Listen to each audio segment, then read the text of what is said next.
You'd think the most powerful man in the world wouldn't need scented slaves to sleep. I'm your bedtime historian, and tonight we're stepping into the royal sandals of an Egyptian pharaoh, a man surrounded by riches but hunted by shadows in his own mind. A golden bed beneath a leopard skin canopy, linen so soft it hums when touched, onyx perfume, burners croaking frogs in garden pools, and one servant whose only job is to waft scented oil near your nostrils while you nap. But amid all this luxury, was the pharaoh ever truly safe if you enjoy drifting through dusty palaces and mildly cursed furniture? Consider tapping like and subscribe. I upload slower than a pyramid is built, but at least you won't get crushed by limestone.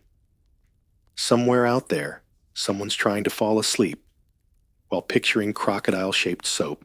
If that's you, what time is it? And where are you listening from now? Dim the lights, maybe turn on a fan for that soft background hum, and let's ease into tonight's journey together. You walk past pillars carved with lotus blossoms, your feet sinking softly into imported papyrus rugs. The scent of blue lotus bitter myrrh and honeyed date cakes hangs in the air like a sleepy fog. The palace glows in warm torchlight, dancing over painted walls where gods gaze out with sideways glances. You're in the private quarters of a pharaoh, one of Egypt's most powerful rulers, and it smells like melted incense and slightly panicked cleanliness. The walls are coated in golden plaster, polished to a mirror sheen. Painted hunting scenes flicker in the lamplight, always showing the king, triumphant, never uncertain. Servants tiptoe barefoot down marble corridors, holding trays of wine infused with herbs you've never tasted. And above it all, draped from high ceiling beams, like a theatrical curtain, are silk canopies, dyed in blues so deep they look like stolen sky. But the strangest part, the silence. No court announcements here. No royal decrees echoing down the hall. Just the low murmur of slippered steps and the occasional clink of a gold earring bumping its twin. It's peaceful, yes, but also oddly fragile, as if one loud breath might shatter the illusion. Historically, Egyptian pharaohs were lavished with materials most of their people never touched. Lapis lazuli, imported from Afghanistan, Syrian cedarwood, Ethiopian incense, ivory combs carved with lions. Their homes weren't just shelters. They were stage sets designed to remind everyone of divine order. To visit a pharaoh's palace was to enter a space where the line between mortal and God blurred at the edges of the doorway. But behind the golden glamour lurked endless suspicion. That sweet-smelling servant wafting frankincense near the royal face, he might be loyal. Or he might be working for a rival wife, angling to put her son on the throne. Some scrolls even suggest the pharaoh's bath oils were tested on cats before he entered the tub. A curious note in one temple ledger refers to a perfumer's assistant reassigned after sneezing, which sounds innocent unless you know how often poison traveled by scent. One particularly eccentric detail, the crocodile-shaped soaps. Carved from scented resin and perfumed with cinnamon, they floated in the royal bath as both hygiene tools and symbols of power. Some believed they scared off evil spirits. Others just thought they were adorable. Historians still argue whether these soaps had spiritual purpose or were simply the world's most decadent bath toys. And yet, for all the pharaoh's splendor, security remained a theatrical performance. Guards rotated constantly, their posts never fixed for more than a few hours. Sleeping quarters were shifted without warning, sometimes even midnight to confuse would-be assassins. The king's chamber might seem serene, but it was part fortress, part stage, part trap.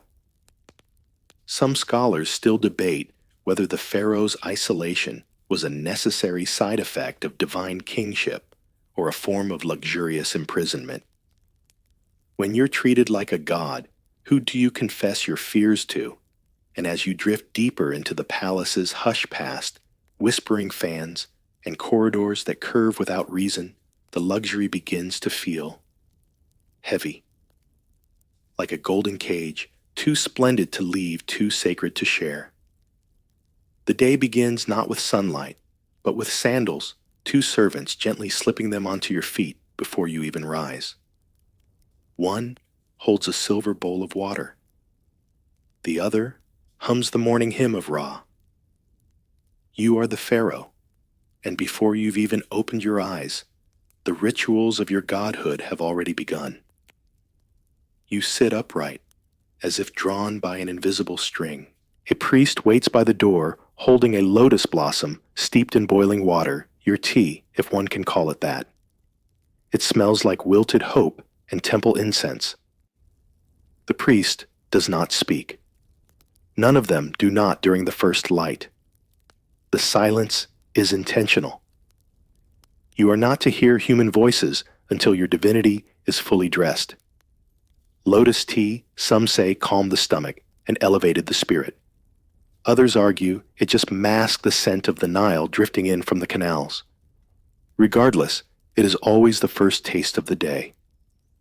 The second, a smear of honey on barley bread, shaped like a sun disk, and offered by the youngest kitchen acolyte.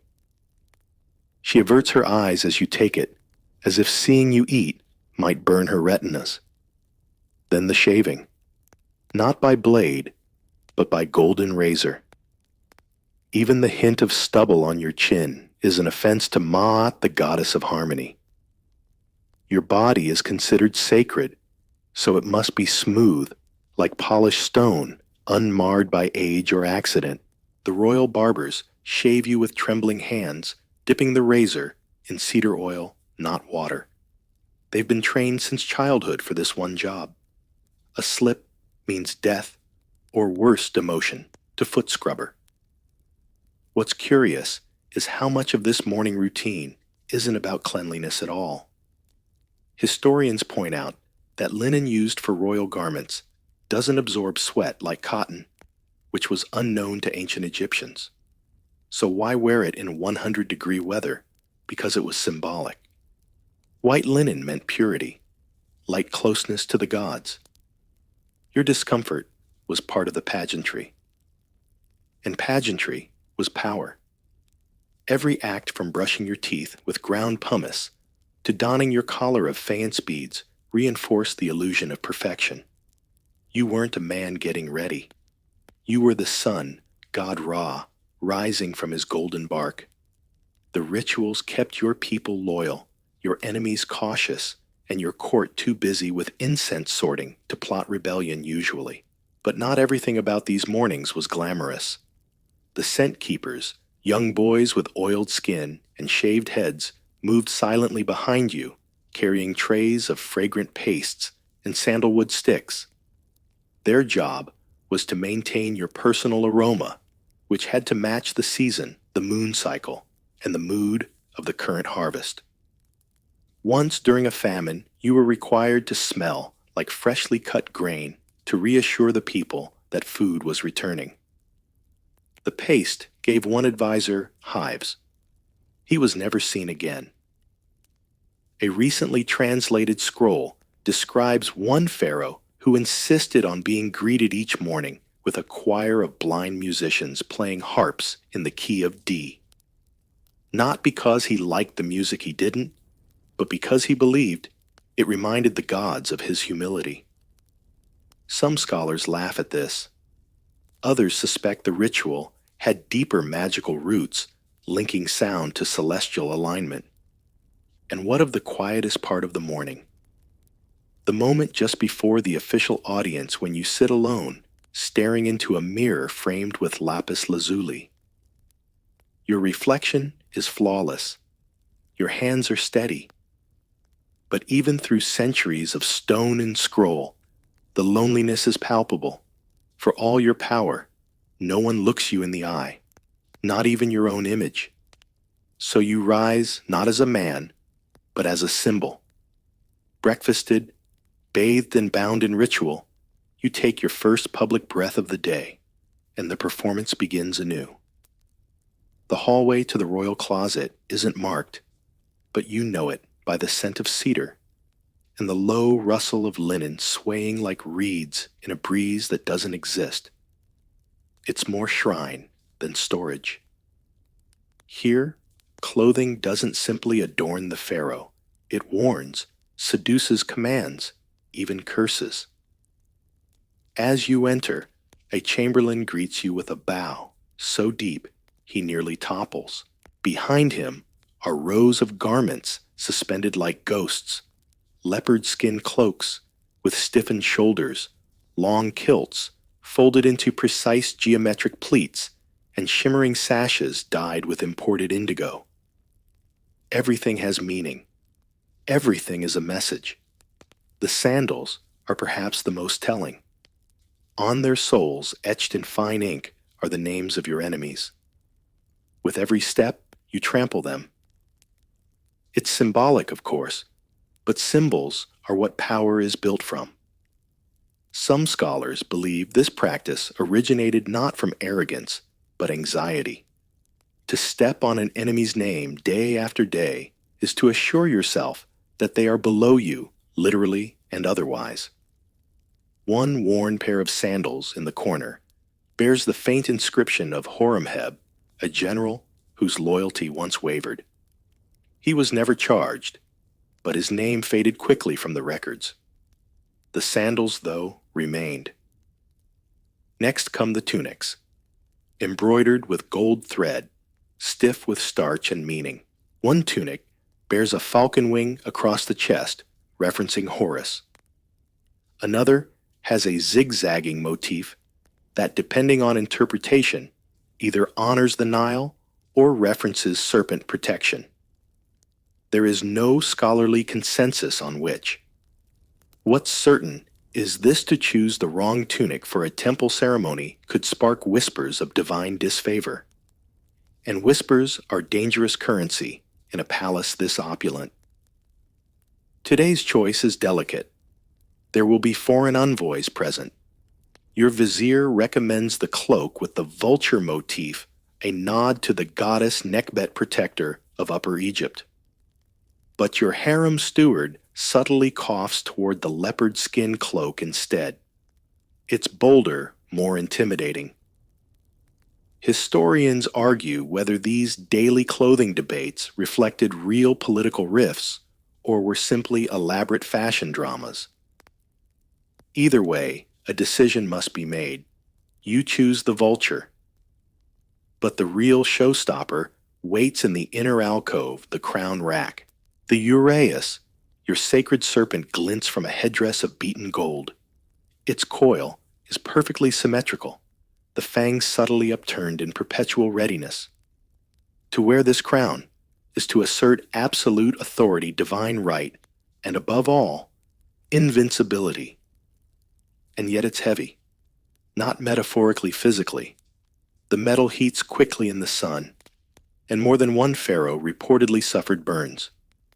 A papyrus note from the reign of Thutmose II refers to his divine scalp requiring rest cloth. Some interpret this as poetic phrasing. Others suspect it was literal aloe dressing for heat rashes. Jewelry is selected last with great care. Every collar, bracelet, and amulet serves not just as ornament, but as insurance. The scarab pendant, protection against treachery. The turquoise ring, symbol of rebirth. And then there's the curious practice of wearing beetle shell earrings not for style, but because certain priests believed the beetle hummed with protective energy. You stand now fully dressed, a mosaic of meaning and menace, and still. The clothing cannot protect you from the look in your scribe's eyes. He's trying not to stare at the hem of your cloak, where a thread has come loose. Just one. You nod, and the steward steps forward to pluck at an act so minor, yet so layered with trust tension, and the quiet hope that today of all days nothing else will unravel. Even before you enter the chamber, you hear the clink metal on stone, delicate and rhythmic, like wind chimes sculpted from treasure. This is your preparation room, not for war, for appearance. Here your power is polished, powdered, and glued into place. You sit on a stool carved from ebony, and 5 attendants circle you like bees. One begins at your fingers, gilding your nails with crushed gold leaf and a paste made from fig resin. The result is dazzling and highly flammable. Another combs your wig, thick with beeswax and palm oil curling each strand using bronze rods warmed by fire. A third carefully affixes a false beard beneath your chin, stiff as a ram's horn and tied with linen straps. Even queens wore these symbolic beards when acting in royal capacity. A few ancient poems poke fun at this, hinting that behind every great pharaoh was a woman with a fake beard and better posture. Across the room, trays of necklaces, amulets, and broad collars are arranged like a painter's palette. Faience carnelian turquoise lapis all gleam under the torchlight, each gem selected for its magic as much as its hue. The collar you choose today weighs nearly 8 pounds. When you wear it, you do not nod, you reign. The walls of the chamber are mirrored copper, softly warped so that every movement shimmers. This is no accident. The distortions blur flaws, turning mortals into legends. When you pass, you are no longer a man with uneven ears or a crooked tooth. You are an idea. One attendant dusts your skin with ground malachite, a green shimmer that's both protective and theatrical. It's said to repel the evil eye. Another brushes kohl around your eyelids, thick and black as river mud. While modern myths claim it was mere decoration, historians now suggest it reduced glare and even offered medicinal benefits, though no one agrees on how effective it truly was. What's certain is this no royal eye went unlined. But the quirkiest detail lies in the wigs themselves.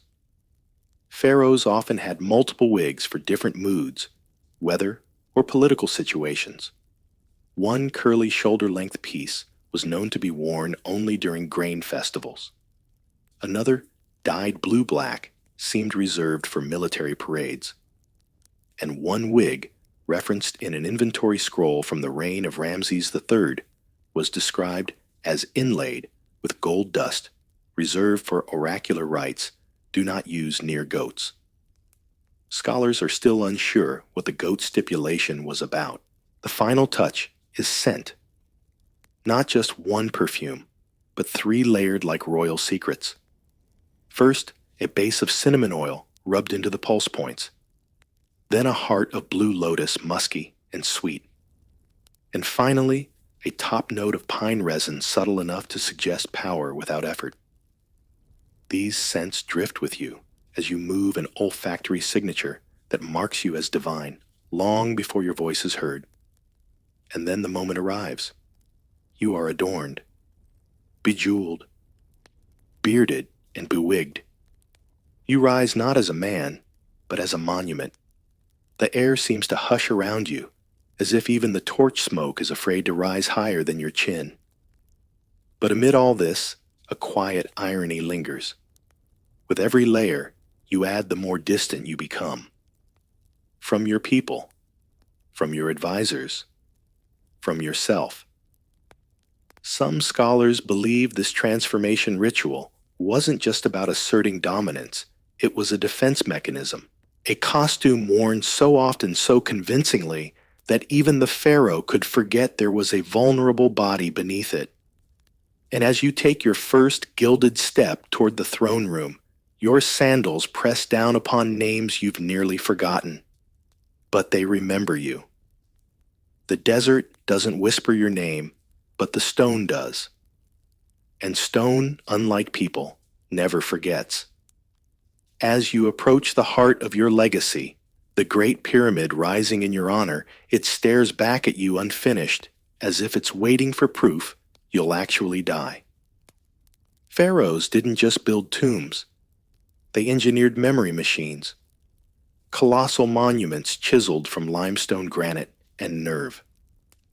To the casual eye, they were graves, but to the state, they were propaganda. The pyramid texts, etched high in secret chambers, promised eternal life not just through divine resurrection, but through brand management. Your pyramid wasn't just a home for your mummy. It was your face on a billboard the gods could see from orbit. The architects greet you with wax tablets. One reads, "Southeast ramp delayed." Quarry workers absconded. Another notes that the fifth layer is uneven by a fraction of a thumb width. You scowl. These pyramids must be perfect. Not because you're a perfectionist, but because imperfection implies mortality. And yet, most pharaohs never saw their pyramids completed. Construction began the moment you took the throne. But death is a poor planner. Even with thousands of workers, some skilled, some enslaved, many deeply sunburned, the average pyramid took 20-30 years to build. Life expectancy for a pharaoh, roughly the same. The tension was constant, live long enough to see your eternity or risk being buried in something rushed, improvised, and embarrassingly off-center. One royal scribe from the 5th dynasty wrote, "Better to die in debt than in an ugly tomb." Scholars debate whether this was sarcasm or a genuine economic observation. The fact remains, your pyramid's image was as vital as your reign itself. The more you walk through the construction grounds, the more PR you sense in every stone. Statues of you are positioned to catch sunrise perfectly during the equinox. One colossus bears your face 5 meters tall, nostrils flared like a warhorse. Its expression is deliberate, kind but firm. Some believe it was modeled after the lion. Others argue it was meant to mimic a relaxed crocodile, an apex predator that doesn't need to snarl to kill. The pyramid workers are a curious mix. Foremen carry bronze rods and bark orders in 3 dialects. Artists smear pigment into carved hieroglyphs while debating which god most appreciates lapis lazuli. One young builder offers you a pomegranate, a gift, or perhaps a bribe. You accept it with a nod that has been practiced longer than your smile. Despite the grandeur, despite the divine pretense, paranoia seeps in like sand through a crack. Some scholars argue these monuments weren't merely about honor, but about fear. A fear of being forgotten, of being dethroned in death. The pyramid ensured your name echoed long after your bones dried. But even pyramids decay. Limestone cladding peels. Sandstorms pit the outer walls. And thieves, clever, barefoot, persistent dig tunnels, chip corners, leave graffiti mocking your immortality. One inscription reads, "All this for bones." Another simply says, "Too hot." And yet you continue. Because in this land of floods and fire, permanence is the only real currency. If you can't be eternal in flesh, you'll be eternal in facade. You pause beneath the angled shadow of your pyramid. It feels heavier than the crown, more honest than the flattery. You are looking at your afterlife while still breathing. Few kings get that privilege. Fewer enjoy it. So you nod, once satisfied, and return to the palace. Not because your work here is done, but because in the end, the pyramid doesn't just reflect you, it replaces you. You can smell the feast before you see it, spiced duck-roasted locusts, honey-glazed pomegranate seeds, each scent swirling through the palace corridors like music too rich to hear. Tonight's banquet is more than a meal. It's theater. Every fig, every folded napkin, every sip of wine follows rules older than your grandfather's bones. The dining hall gleams with bronze lamps and ivory inlays. Guests recline on cushions, not chairs, their feet washed by servants who smell like cinnamon. Platters of stewed lentils and honeyed birds drift from hand to hand, but no one dares eat until the sacred hymn is whispered. It's not sung, just mouthed like a prayer one pretends to know. You sit at the head of the table, barely touching your plate. This isn't nourishment. It's diplomacy carved into a fig. Each course arrives in ritual sequence. First fruits and seeds to honor fertility, then breads and meats symbolizing strength. And finally, sweet wine thickened with resin, a nod to eternity. But what's most curious isn't what's served, it's what's forbidden. Guests may not lick their fingers, not because it's rude, but because it breaks the spell of ritual cleanliness. One priest once dared to wipe his hand on his tunic. He woke the next morning with hives and a sudden reassignment to temple latrine duty. Ancient texts refer to the rules of the royal table, a manual of sorts for feasting without incident. Its pages include instructions like, do not speak while chewing figs, and if an ibis walks across your path during dessert change plates, scholars remain puzzled over the last one. Superstition symbolism, or simply bad luck. Even the goblets have purpose. Yours is carved from obsidian thought to repel poison. The chief taster sips first as always. He waits a full 5 heartbeats, then nods. Only then do you drink. Still you never finish. A half-empty cup shows that you are not ruled by appetite. And yet poison was never far from the table. A scroll from the late 18th dynasty hints that a minor wife, jealous of her son's position, once hired a baker to lace date cakes with powdered resin from the acacia tree. The scribe who recorded this noted only symptoms resembled sour stomach. No suspicion raised. Many feasts ended not with applause, but with indigestion and quiet funerals. The wine, the food, the ritual, each one carried a whisper of risk. Tonight, a flute player drops his reed. It clatters louder than thunder in this hush of elegance. Every guest freezes. You glance at the musician. He turns pale. Then with a tremble, he retrieves it, bows twice, and plays a new melody, slower, sadder. No one mentions the mistake. But his name disappears from next month's entertainment schedule. The entertainment continues anyway. Dancers perform with arms like reeds and eyes lined in kohl. One twirls with a basket of rose petals on her head. Another juggles pomegranates while chanting proverbs. You're not sure if they're good proverbs, but they rhyme, and that's enough for applause. A dwarf acrobat somersaults down the length of the table, avoiding every dish landing softly beside a roast goose.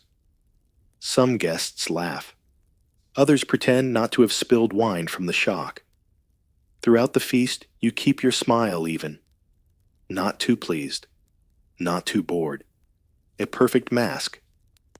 One scholar has argued that pharaohs practiced their facial expressions in polished copper mirrors like actors in eternal rehearsal. As the final plate is cleared and incense returns to the air, you feel a peculiar ache. Not from hunger or fullness, but from the weight of being watched, flattered, feared. A feast this rich nourishes everyone except the host, and so, as the lamps dim, and the last guest bows out, you remain seated still smiling, still untouched, while servants sweep away the crumbs of ritual and suspicion. It begins with a scroll slipped under your door, unsigned, smelling faintly of juniper and wax. The script is uneven, rushed. It warns of shifting loyalties in the harem and omens scratched into the walls of the falcon shrine. You crumple it, but you don't throw it away. Power, it turns out, doesn't taste like wine or sound like applause. It hums low and endless, like the buzzing of flies around a lion carcass. You lie in a palace gilded with ivory and electrum, and yet you sleep with one eye open. Because to be Pharaoh is to be adored by thousands and trusted by no one. Your court is a gallery of masks. The priest of Ptah bows too deeply. The treasurer never makes eye contact. Your general has begun wearing amulets shaped like crocodiles, as if daring you to guess who he really worships. And your wives, always smiling, always perfumed, always whispering behind draped linen screens. Earlier, kings believed divine rule would guard them from human betrayal. But the tombs of your ancestors tell a different story. In the 5th dynasty, one pharaoh ordered his bedroom walls inscribed with protective prayers visible only by moonlight. Another replaced his entire court within 6 months, citing sour dreams. And one allegedly slept in a new chamber every night, chosen by dice and guarded by mute soldiers. Historians continue to debate whether this was brilliant strategy or descent into paranoia. Tonight, you choose a lesser-known chamber. It smells faintly of cedar and loneliness. You instruct your guards to stand outside, not just the door, but outside the room's walls, separated by layers of stone and silence. Their torches cast shadows that look like long fingers. Still, you do not sleep. A servant arrives with a clay tablet. It bears a dream interpretation scribbled by the high priest himself. You'd asked about the falcon dream, the one where its wings turn to knives. The priest writes, "This is auspicious. It means vigilance." You note the irony, then tuck the tablet under your pillow, next to a ceremonial dagger inlaid with lapis, and just a bit too sharp to be ceremonial. One of your scribes once told you about a king of Kush who trusted no one but his shadow. That king reportedly dismissed his advisors, built a throne room with no door, and ruled by echo. Whether the story's true or simply poetic exaggeration, it sticks with you. You find yourself watching your own shadow lately, how it moves slightly out of sync, how it seems more honest than the faces at court. Even your dreams offer no rest. You dream of empty hallways, of the sound of papyrus tearing of sand, slipping between your fingers in reverse. Once you awoke, convinced that the Nile had run dry, and your pyramid had grown legs. Another night, you dreamt that your reflection stepped out of the mirror and bowed but wouldn't disappear. Some say divine kingship means you are chosen. Others suggest it simply means you're first to fall when the tide turns. The line between king and captive is thinner than your gold thread tunic.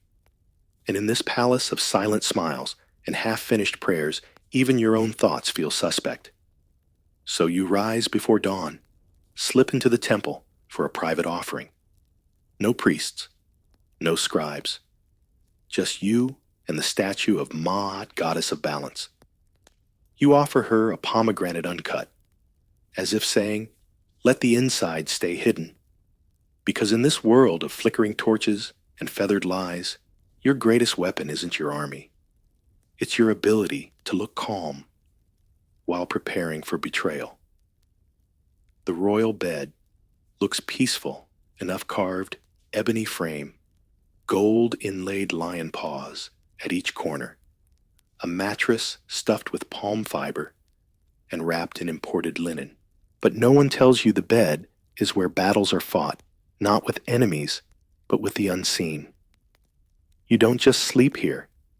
You defend your soul. You step into the chamber just after midnight. The floor is cool beneath your feet, the air heavy with blue lotus and ambergris. On the wall, A painting of Nut, the sky goddess, arches over the bed in quiet protection. At least that's the hope. Servants have already completed the preparations, a fertility charm placed beneath the pillow, a knife shaped like a falcon tucked beneath the mattress, and on the bedside table, a scroll containing a spell to banish the creeping ones, spirits that crawl in through dreams and leave shadows on the heart. Royal bedrooms were more than plush escapes. They were spiritual bunkers. The sleep of a pharaoh had consequences. If you dreamed of lions, it meant strength. If you dreamed of fish, something needed your attention. And if you dreamed of sandstorms, you'd better visit the temple first thing in the morning. Ancient Egyptian sleep rituals were oddly elaborate. Before bed, priests whispered incantations into cups of beer. You'd drink it in one breath fast enough that the blessing couldn't escape. A servant anointed your forehead with oil mixed with frankincense and mint, said to deter bad spirits and itching. And finally, a young boy walked counterclockwise around your bed 3 times with a burning reed to confuse demons. Historians argue whether this was symbolic or just a very smoky bedtime routine. And yet, the fear was real. You lie down facing west, the direction of the dead. This isn't a coincidence. Every night was a small rehearsal for the afterlife, and your sleep was an act of temporary dying. Which meant, of course, that dreams mattered. Entire sections of the Book of the Dead were devoted to navigating the dream world. What to say if confronted by crocodile-headed judges, how to answer if asked the color of your own heart. One tablet describes a pharaoh who dreamed of a black cat licking his eyelids. The next morning, he banned cats from the palace. Another dreamed that the Nile whispered his name backward. He spent 3 days fasting in silence. Sleep was not escape. It was a negotiation with the divine. The most peculiar defense of all, the anti-demon knives. Carved from ivory or bone, these were placed beside the bed, sometimes under it, sometimes tucked into the folds of a sleeping robe. They were engraved with snarling figures, lion-headed women, serpents coiled around spears' eyes that wept fire. Some were no longer than your thumb. Others could slice bread, but they weren't meant to harm flesh.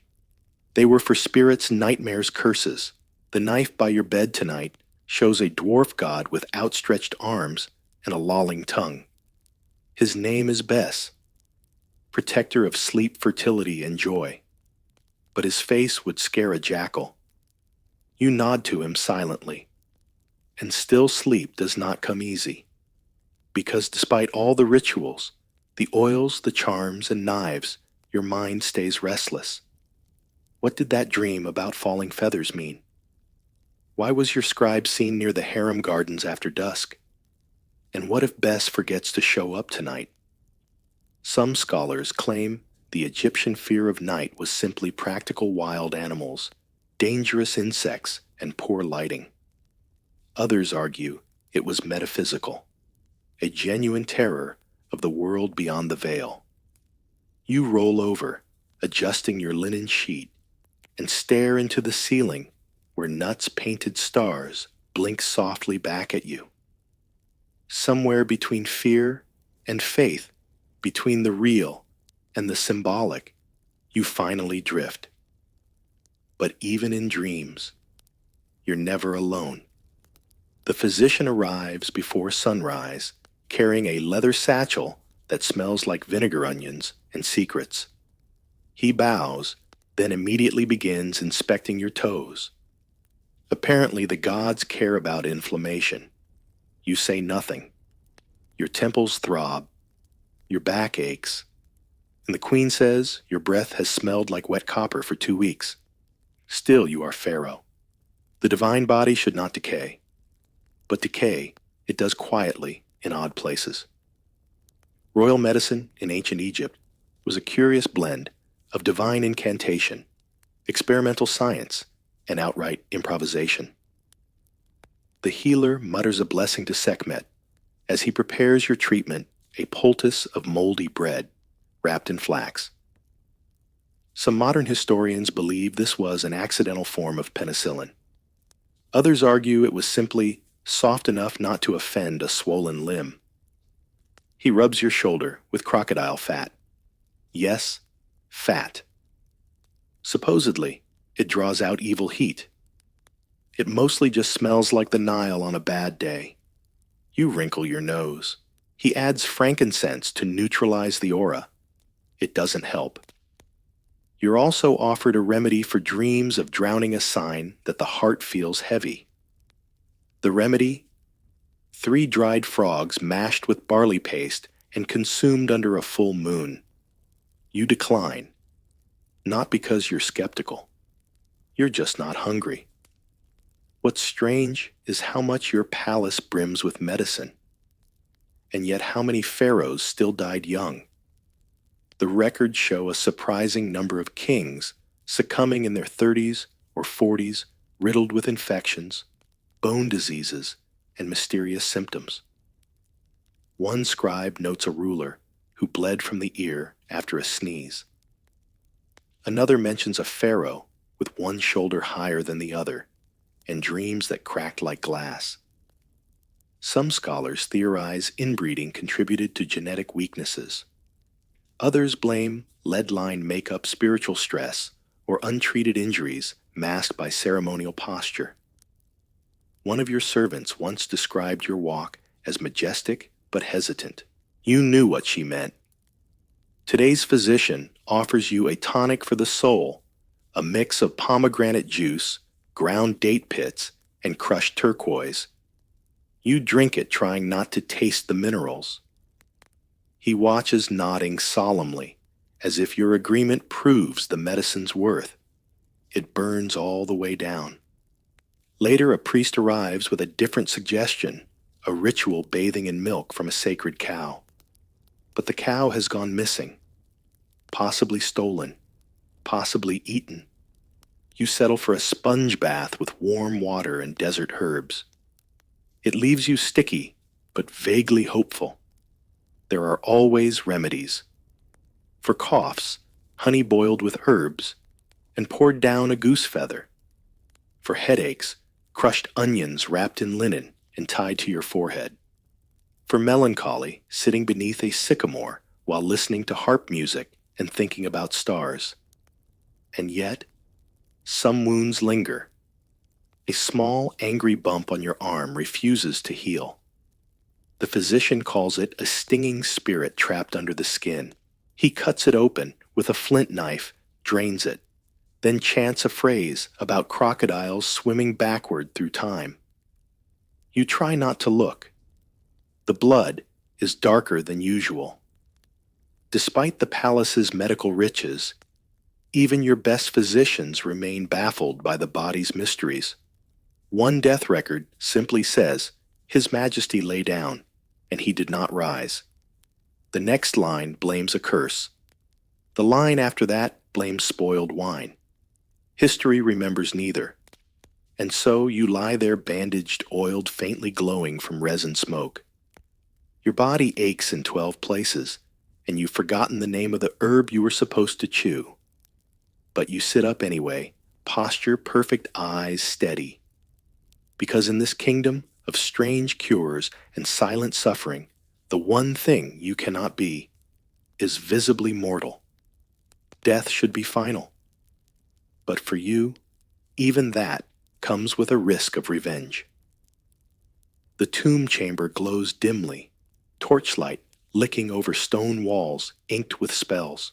You walk past jars filled with organs and tiny statues meant to serve you in the afterlife, each one clutching a tool or wearing a serene expression that doesn't match the fear that once filled these halls. Even dead of Pharaoh was never safe.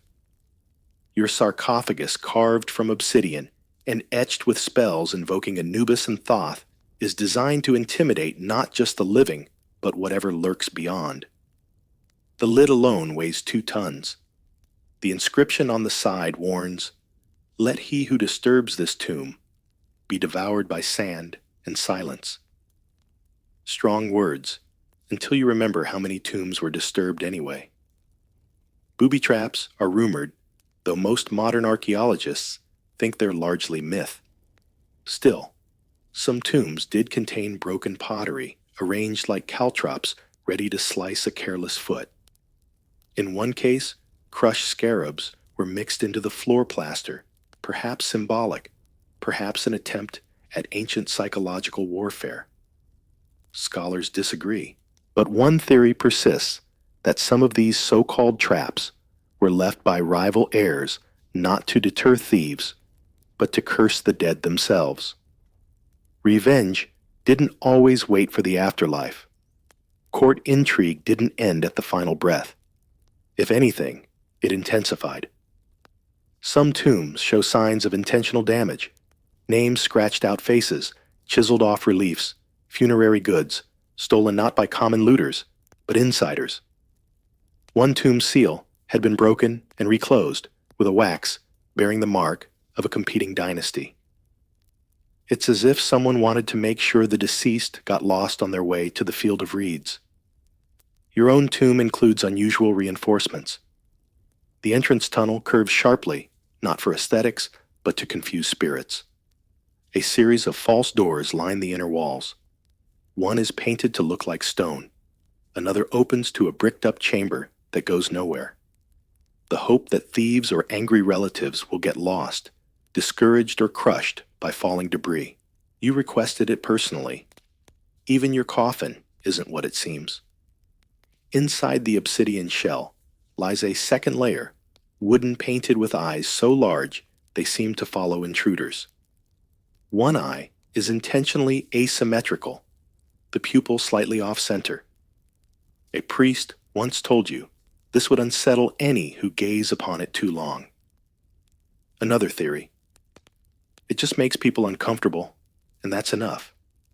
But it's not just the physical threats. The real terror comes from memory. In Egypt, to erase a name was to erase a soul. Some rulers forgotten today were subject to damnatio memoriae, a ritual removal of all inscriptions, statues, and references. Their afterlife vanished.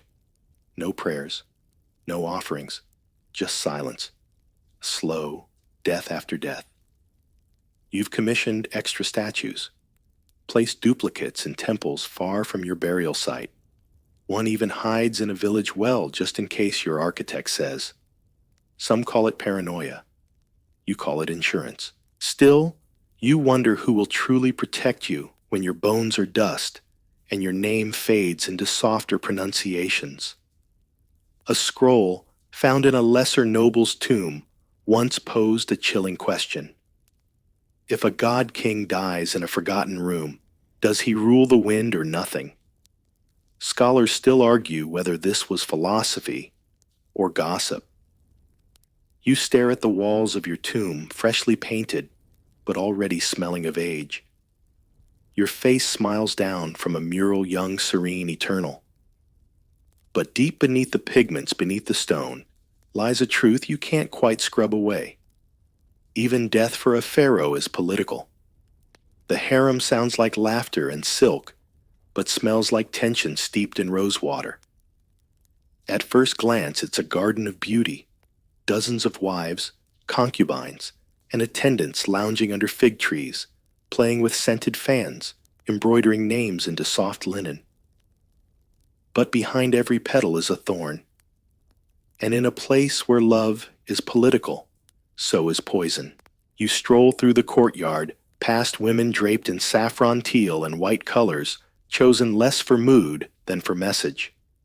One smiles as you pass. Another glances away, just a second too late. The third hums a song you haven't heard since your coronation. You make a note to ask the steward where she learned it. The great royal wife sits beneath a canopy of palm fronds, sipping lotus wine with a grip just a little too tight. She knows her title is secure, until it isn't. You've taken new wives every season, some from noble families, some as diplomatic gifts. One because she smelled like cinnamon and made you laugh. It was a brief laugh.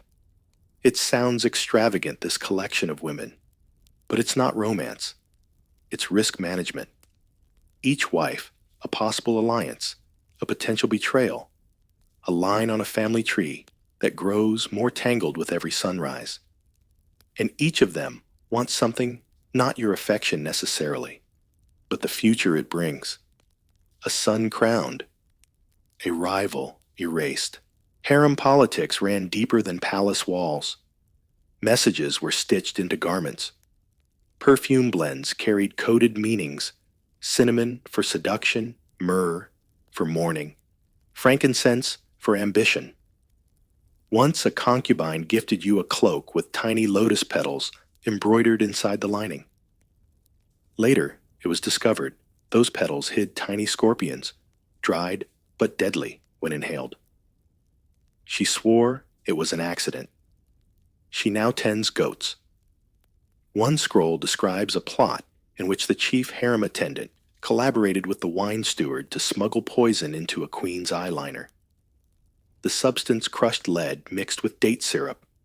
Applied twice daily, it blinded her within a week. Eye curse, the physicians claimed. But a second scroll, hidden behind a mirror frame, tells a different story. Historians still debate the extent of harem conspiracies. Were they frequent or just sensational exceptions? Some suggest the records were exaggerated by rival factions. Others point to layers of security eunuchs guarding corridors, secret passages designed for sudden disappearances, mirrors positioned not for vanity but for surveillance. You begin to wonder which is worse, a harem too quiet or one too loud. Even love letters could be treacherous. You once received a poem carved into an ivory comb, sweet sorrowful filled with longing. You kept it. Until a priest noted that the lines were lifted from a funerary rite one used to summon spirits. The comb now rests in the archives wrapped in salt-soaked linen. Still there were moments of peace. The quiet laughter of a shared joke.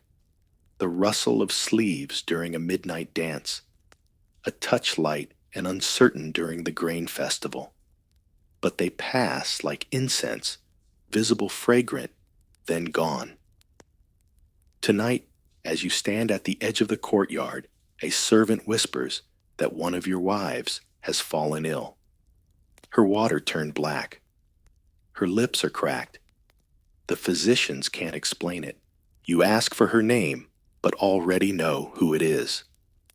Jealousy, some say, is the only thing sharper than a dagger in the harem. And so, you turn away, walking back toward the safer dangers of your throne room, leaving behind a garden that blooms with secrets, stitched smiles, and eyeliner that might kill. They rush when you die. That's the first betrayal. No time for a grand procession. No time for chants to echo through temples. No time to properly perfume the body. The embalming team is summoned before the last breath has cooled, slipping through corridors like shadows, with knives, linen, and oil. You are Pharaoh divine and eternal, yet you will rot like any other man if they don't act fast. The problem is, they weren't ready. Most pharaohs don't announce their final breath on schedule, and if you die too soon, the mortuary priests improvise. The result? Embalming gone wrong. Bodies left half-wrapped organs, misplaced nostrils, overstuffed with resin. There's one known mummy with a wooden stick jammed through its spine, perhaps to keep the head from tilting. Another pharaoh's heart was missing entirely, replaced by a clump of linen and beetle shells. Some scholars think it was lost in the chaos. Others suspect revenge. Your embalming chamber smells of natron dry biting, like ancient salt and forgotten tears. The workers chant prayers to Anubis, as they slice and scoop, whispering apologies when things go wrong. But mistakes are easy in haste. Some workers are bribed to finish early so the tomb can be sealed before rumors spread. A fast burial looks like confidence. A delayed one smells like weakness, and unfortunately, decomposition. The embalming process is meant to last 70 days. Yours lasts 43. That's long enough for shortcuts. Your mouth is packed with resin, but too much of it. Your eyes replaced with river pebbles instead of obsidian. Your hands folded incorrectly, right over left, instead of left over right. A sign usually reserved for nobles, not kings. A scribal note next to your canopic jars reads simply, "Heart unavailable." Substitute made. Substitute what it doesn't say. The priests perform the opening of the mouth ritual using a bronze blade, not the ceremonial adze. It still counts technically. But traditions once bent tend not to bounce back. And this is the moment where immortality is sealed. Or not. In one notorious case, a pharaoh's body was so poorly preserved that it oozed through its wrappings after burial. Visitors later described the tomb as humid and displeasing, the name of that ruler stripped from all monuments within a generation. Some say the smell lingered longer than his legacy. And yet, it isn't always incompetence. Sometimes it's deliberate. An embalmer might leave a charm out of the wrappings. A priest might whisper the wrong spell just one syllable off. These are quiet rebellions, ways for the forgotten to speak back to the divine. You once dismissed a worker's brother from the royal bakery. Now that worker holds your liver in his hands. You had prepared so carefully. Tomb designs drawn to scale. A procession route plotted down to the incense. Statues commissioned to cry for you. But none of it matters if your body bloats before the ceremony. Some tombs include small papyri, rolled tightly and hidden inside amulets. These aren't blessings, they're apologies. One reads, "He deserved better. We had no time." Another, "Forgive the haste." The oil ran out. Historians still argue whether these were acts of loyalty or fear. You will be laid to rest in a coffin that fits too snugly beneath a ceiling, too low wrapped in cloth that hides the panic of rushed hands. Your soul will journey to the afterlife, hopefully unaware of how your remains were folded, sealed, and quietly forgotten. Because in this world, even eternity can be botched by a deadline. The tomb is perfect on paper. It curves gently into the hillside, aligned with the winter solstice. Walls painted in ochre and lapis. In one corner, a hidden chamber for your favorite board game sonnet. In another, a slot for your ceremonial sandals, the ones you wore when inspecting the grain taxes. You spent years designing it. Years. And now, you'll never see it. You died too soon. And the moment your last breath left your body, so did the plans. The overseer of your tomb, a cautious man with a nervous cough, decided the structure was unsafe. Cracks had formed in the ceiling. There were rumors of rising groundwater. And worse, some whispered that the head mason had angered the gods by carving your cartouche upside down on a doorframe. Superstition or sabotage, historians still argue both. So they moved you, not to a grand new complex, but to a hastily adapted secondary tomb, smaller, darker, and far from the one you dreamed of. It was meant for a lesser noble, perhaps a cousin or a military official. Now it's yours. They widened the corridor, repainted the walls, even carved your name where another's had been. But it feels wrong. The air is still. The gods painted above your coffin look confused. One even holds the wrong scepter. Royal successors often had to make quick decisions. Your son, or was it your nephew, insisted this was a temporary measure. We'll return him to the royal tomb once the work is finished. But decades passed. The original site collapsed. Sand buried the entrance, and your temporary resting place became permanent. You are not alone in this. Archaeologists have found multiple pharaohs buried far from their intended tombs, some because of war, others due to internal power struggles.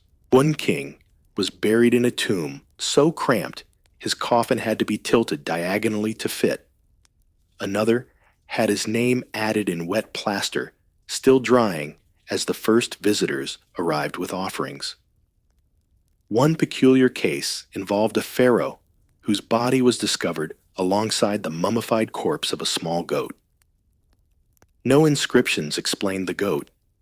Scholars continue to debate whether it was a pet, a symbolic protector, or just in the wrong place at the wrong time.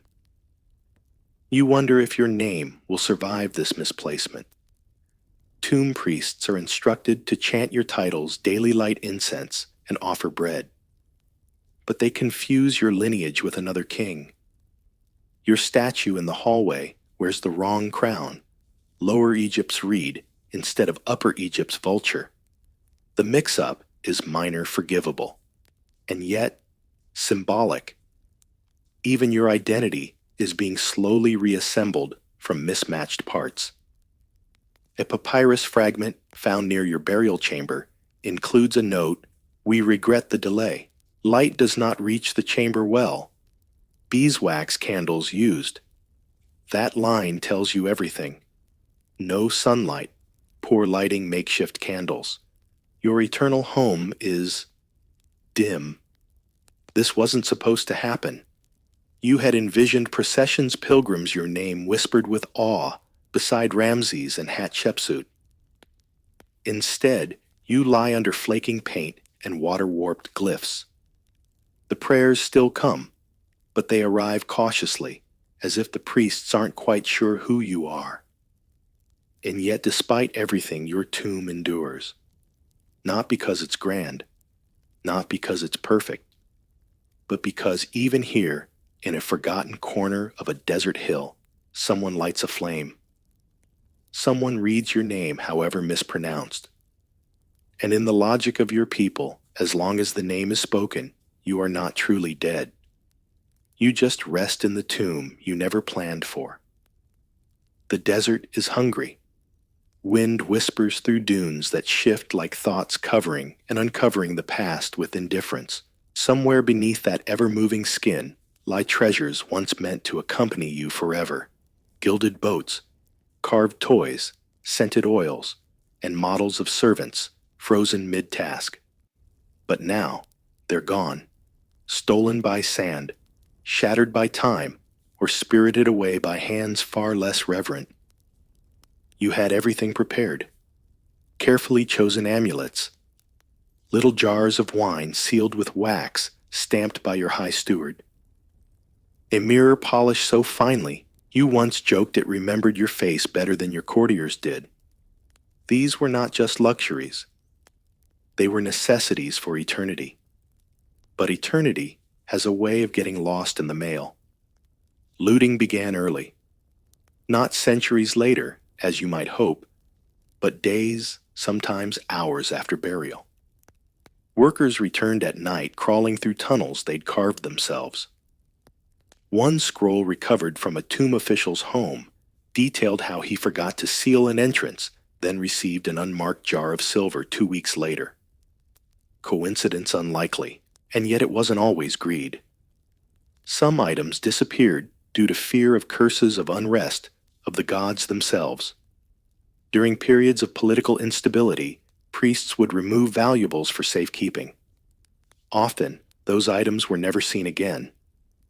Or worse, turned up generations later in the tombs of other kings, regifted with altered inscriptions. One golden statue of Osiris has been found in 3 different pharaohs' burial chambers, each claiming it was made for them. Even natural forces had a say.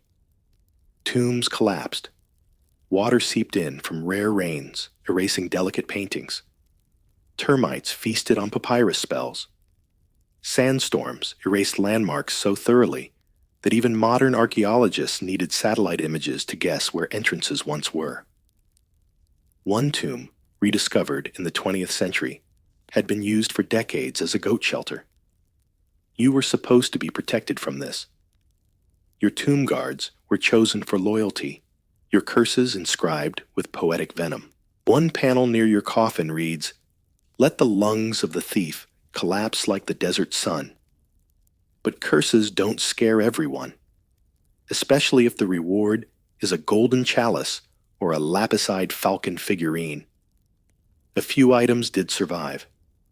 In the ruins of a burial shaft, archaeologists once found a tiny wooden cat, its paint worn, its whiskers faded. No gold, no inscription. But something about it felt personal. Perhaps it was yours. Perhaps it was placed there by someone who knew you as more than a title. Some say these smaller objects endured because they were overlooked. Others argue that sentiment lingers longer than status.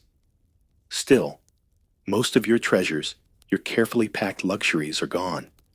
Perfume bottles shattered, bead collars unraveled. The toy boat carved to sail you through the sky now sits in a museum display, mislabeled as unknown noble's offering. You are not the unknown noble, but to the modern eye, does it matter? One papyrus fragment found in a scribe's tomb records a whispered proverb. To be buried in gold is easy. To be remembered in dust is rare. No scholar agrees on its source, but its truth lingers. And so, your luxuries, once symbols of eternity, have slipped into the hands of looters, caretakers, curators, and the wind. All that remains is your name, half erased, and a few scattered relics found by those digging for dreams. The sand forgets quickly, but sometimes, just sometimes, it spits out a memory. Statues can last forever, but names get misplaced. You were once called living Horus son of Ra Lord of the Two Lands. You were divine absolute immortal. But now your name is misread, miswritten, or skipped entirely by those who pass your shattered likeness in forgotten valleys. Once a donkey was tethered to a fallen statue of your head. Its nose had broken off. Children threw stones at it, not knowing it once stared down armies. The ultimate irony of pharaonic life was not death, but erasure. Even in a culture obsessed with the afterlife, memory remained fragile. Tombs crumbled. Temples were repurposed. Scrolls rotted in damp cellars. And once your descendants stopped funding the priests who sang your daily name, your eternity began to fade. One granite stele bearing your victories now stands upside down in a village courtyard used to grind barley. Your cartouches are worn smooth from generations of rain and bare feet.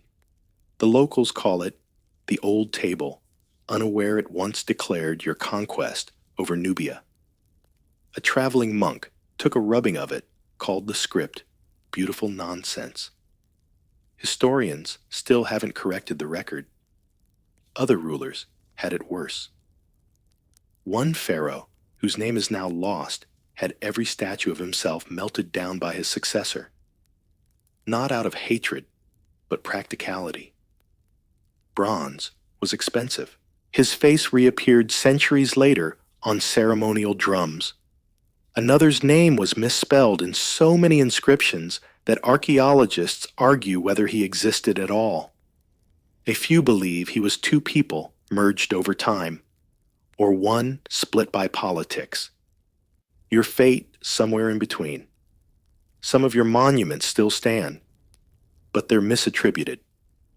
One colossal statue in a Cairo garden was once thought to be Ramses until someone noticed your scepter style. Now they think it's a composite, a polite term for historical confusion. Tour guides point at it and say, maybe Thutmose, maybe not. And yet something lingers. A broken amulet, shaped like your favorite falcon, was found buried near a collapsed temple. It's cracked, charred, and missing its eye. But someone had wrapped it in cloth carefully, as if it mattered. As if you mattered. Scholars debate whether it was an offering or a discarded trinket. The cloth suggests reverence. The location suggests haste. You find a strange comfort in this ambiguity. Maybe legacy isn't carved in stone. Maybe it's whispered in mistakes, carried in mispronunciations, reflected in the wrong statue wearing the right crown. The boy who sees your statue as a lion. The girl who copies your name, misspelled but smiling. Perhaps memory doesn't need accuracy, just persistence. One late-night inscription in a scribal journal reads, "He was not the greatest, but we still remember his beard." Some say it's an insult. Others call it the sincerest kind of immortality. You hope it's true. Better to be remembered with laughter than lost in marble. The truth is, no matter how divine you were, time carves deeper than any chisel. But sometimes, a misnamed statue gets its own legend. A broken vase becomes the star of 1,000 bedtime tales.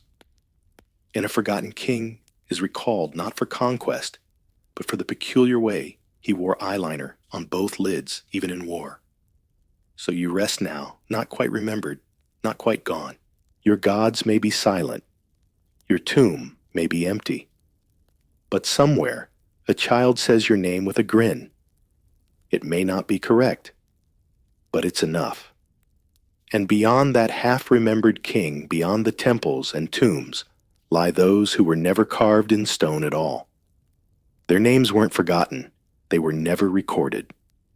But their footsteps echo just the same. You wake in the lowest of low quarters, literally.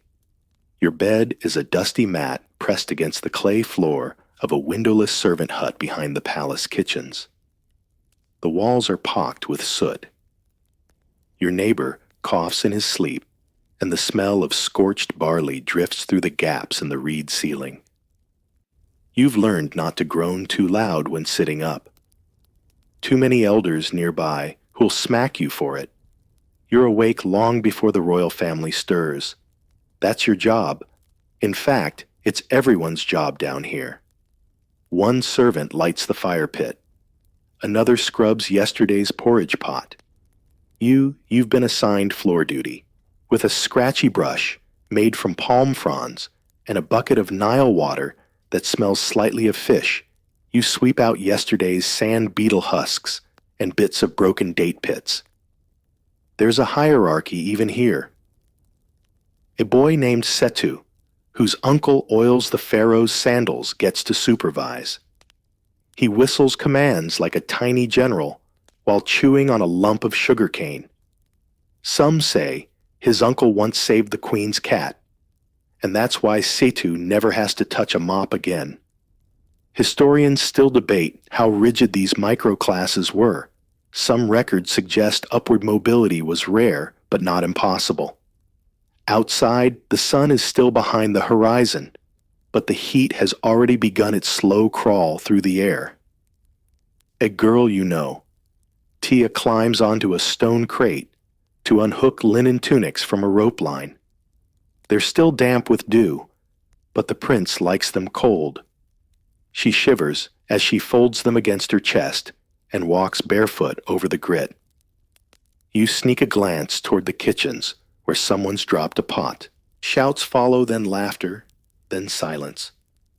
The kind that might mean someone got slapped or promoted. It's never clear which. No one speaks of last night's scream. You heard it. They all did. But the game is to pretend you didn't. One elderly servant claimed it was a jackal. Another murmured something about a missing soap maker. But neither explanation quite matched the way your bones vibrated with that sound. By the time the palace begins to glow with torchlight and murmuring guards shuffle to position, your chores are already halfway done. One boy draws a sun disk in the dirt outside your hut. a quiet ritual said to bring luck. Another traces an ankh with his toe, then quickly erases it. Drawing sacred symbols without permission can be punished. Unless, of course, no one sees. You think of yesterday's gossip, a new bather fired for talking too much. A kitchen girl reassigned to the garden. Was that promotion or punishment? The two often look the same. The palace bell chimes. You straighten your back. It's time to leave the quarters and pass through the stone corridor that smells of goat hide and cedar oil. The inner world awaits full of waxed floors, polished wigs, coated linens, and always, always listening ears.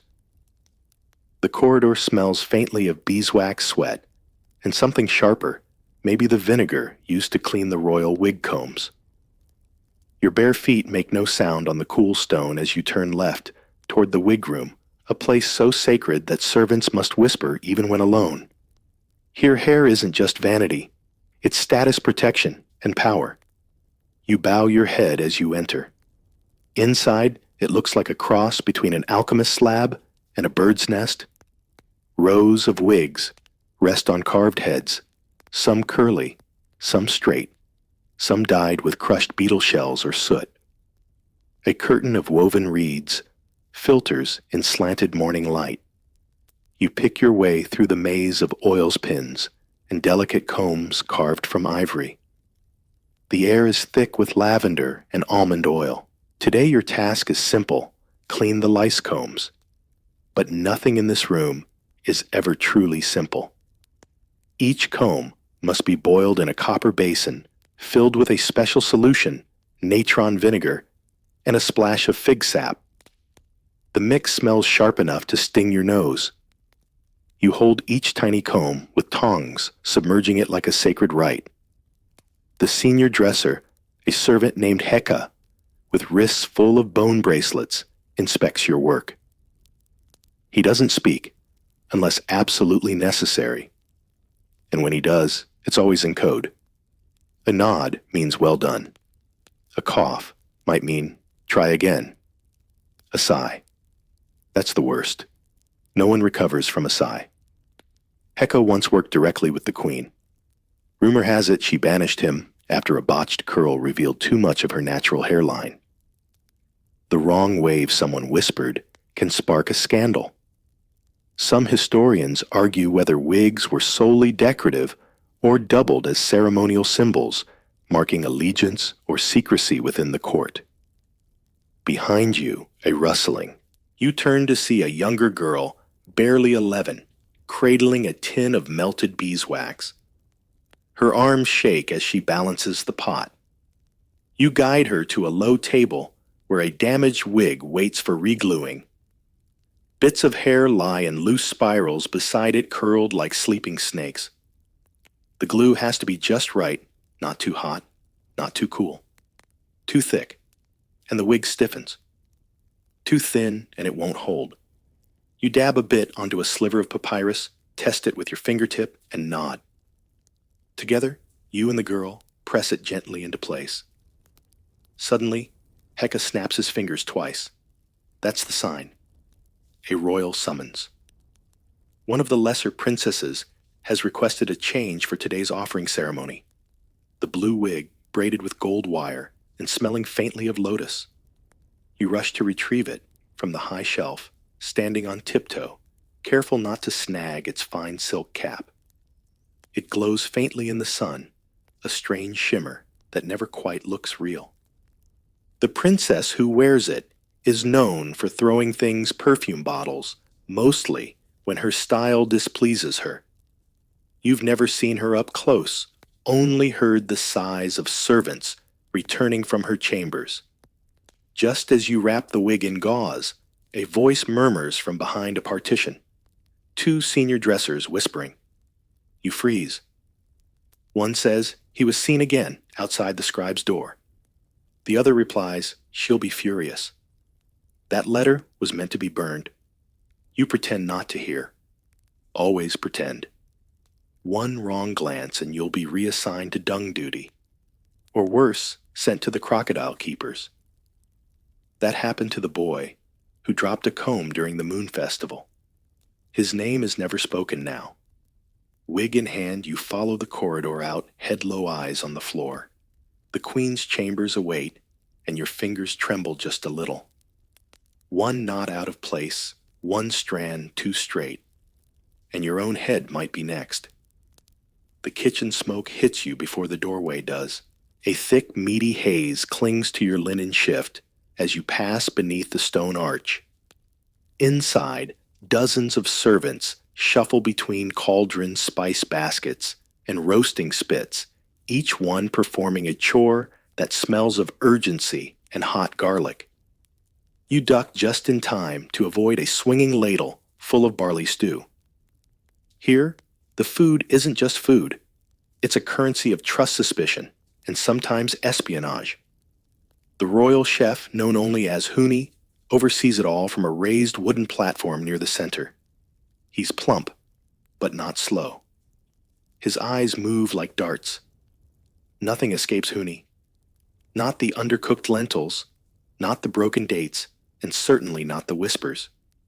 Your job today is to prepare honey cakes, tiny golden discs that must be identical in size and perfectly sticky. You press them out with oiled palms while the girl next to you grinds clove into a mortar. She doesn't speak, but her eyebrows twitch with every snatch of gossip that floats past. Word travels fast in steam. That's what they say. And in a kitchen like this, it travels with purpose. The sous chef, a thin man named Jed, is particularly good at extracting secrets from the line cooks. Last moon cycle, he learned of a missing amulet 3 hours before the palace guards did. Coincidence? Some scholars believe that royal kitchens functioned like nerve centers, half culinary school, half intelligence bureau. As you slide the cakes into a clay oven, you overhear a boy, barely 12, murmur something about the queen's scribe and the goose feathers. You pretend not to notice.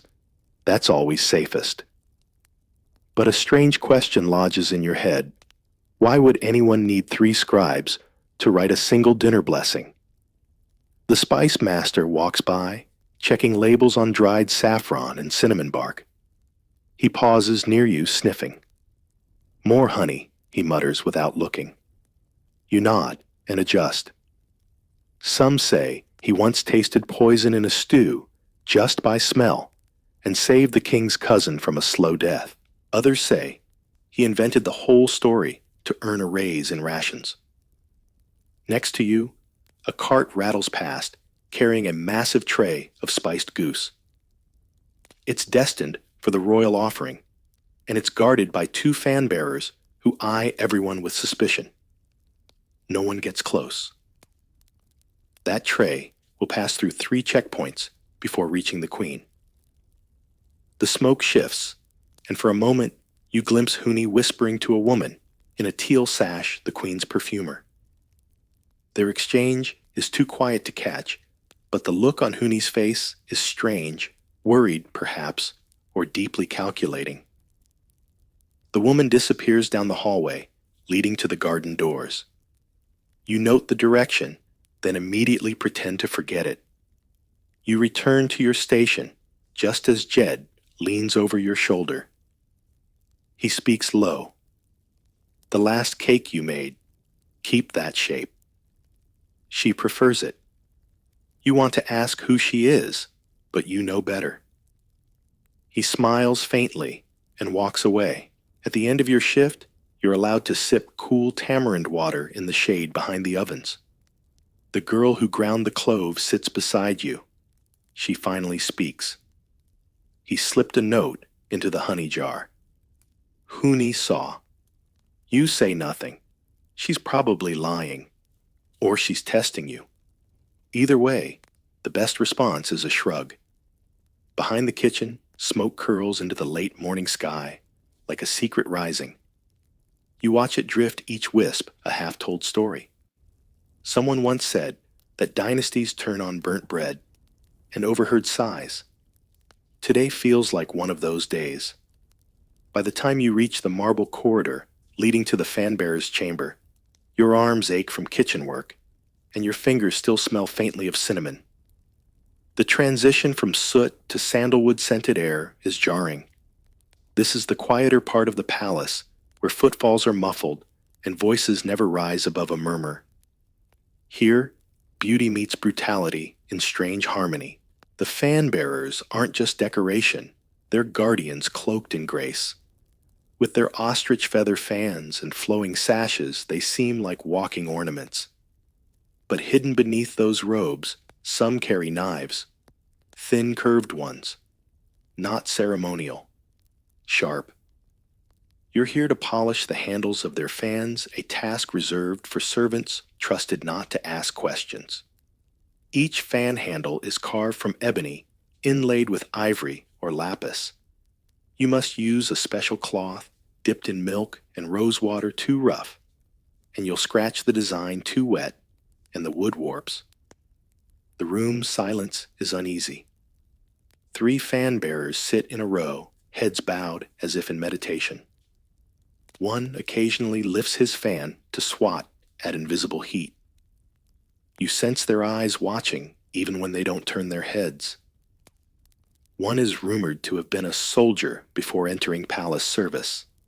Another never speaks, not even to fellow attendants. There's debate among historians whether the role of fan-bearer was purely symbolic or if it evolved as an elite guard unit cloaked in ceremony. You glance down and see faint crimson on one of the fan handles, dried, almost invisible. You wipe carefully, pretending not to notice. No one speaks of accidents in this room, especially not ones involving knives. As you work, a fan-bearer rises and crosses the room in 3 measured steps. He places a rolled papyrus onto a low stool beside another. You don't recognize the seal, but the wax is still soft. A silent exchange passes between them. No words, just a nod. The oldest of the 3 finally speaks. Too many questions flutter around this week. More than wind. The others remain still. You bow your head lower and slow your polishing. That's your cue, don't speak. Don't move unless instructed. Once a servant named Beck forgot himself and laughed at a joke in this room. A single laugh. He was reassigned the next day, the very next day, to crocodile stables. The fan-bearers rise in unison, fans angled like wings. One gestures for you to follow. You're to carry the box of polished handles to the outer hall. As you do, you spot something on the table near the exit, a tiny charm in the shape of a lion's tooth. You recognize it. It belonged to a kitchen boy named Senra. He hasn't been seen for 3 days. Scholars argue whether palace disappearances were routine purges or merely signs of illness and poor record-keeping. Either way, no one asks. Not out loud. In the outer hall, the light is blinding. A cluster of nobles passes you laughing too loudly for how close you are to the queen's door. The fan-bearers resume position behind them, fans' raised eyes sharp. One glances back at you and taps his index finger to his temple. A warning. A thank you you'll never know. But your hand trembles slightly as you set the box down on a marble pedestal. The room clears. You're alone now, except for the knife one of the curved ones left neatly on the pedestal beside the box. Clean, but still warm to the touch. You place the fan handles in the box, close the lid, and step back, never turning your back on the knife. The linen yard buzzes with a softer chaos slaps of wet cloth against stone, the rhythmic squish of sandals in mud, and the occasional yelp when someone drops a bar of natron soap on their toes. It's less tense than the fan-bearer's chamber, but not relaxed. Never relaxed. Not when the queen expects her tunics brighter than the sun god's crown. You arrive just as the morning wash begins. Dozens of sheets, robes, and ceremonial veils soak in large ceramic vats filled with Nile water natron and pulverized acacia bark. The mixture bites at your knuckles, a reminder that royal cleanliness comes at a cost to your skin. Each piece of cloth must be scrubbed, rinsed, beaten, stretched dried, and folded with such precision that even the temple priests would nod in approval. It's said that one servant once folded a tunic so symmetrically that the pharaoh mistook it for new silk and declared a holiday. Probably an exaggeration, but you fold carefully just in case. The overseer here is a woman named Nakti. Her voice is mild, but her punishments aren't. Miss a fold, and you get docked half your honey ration. Use the wrong soap mixture, and you're on night shift for a week. There's a reason she's still in charge after 3 rains. Linen never lies, she likes to say. Creases speak louder than gossip.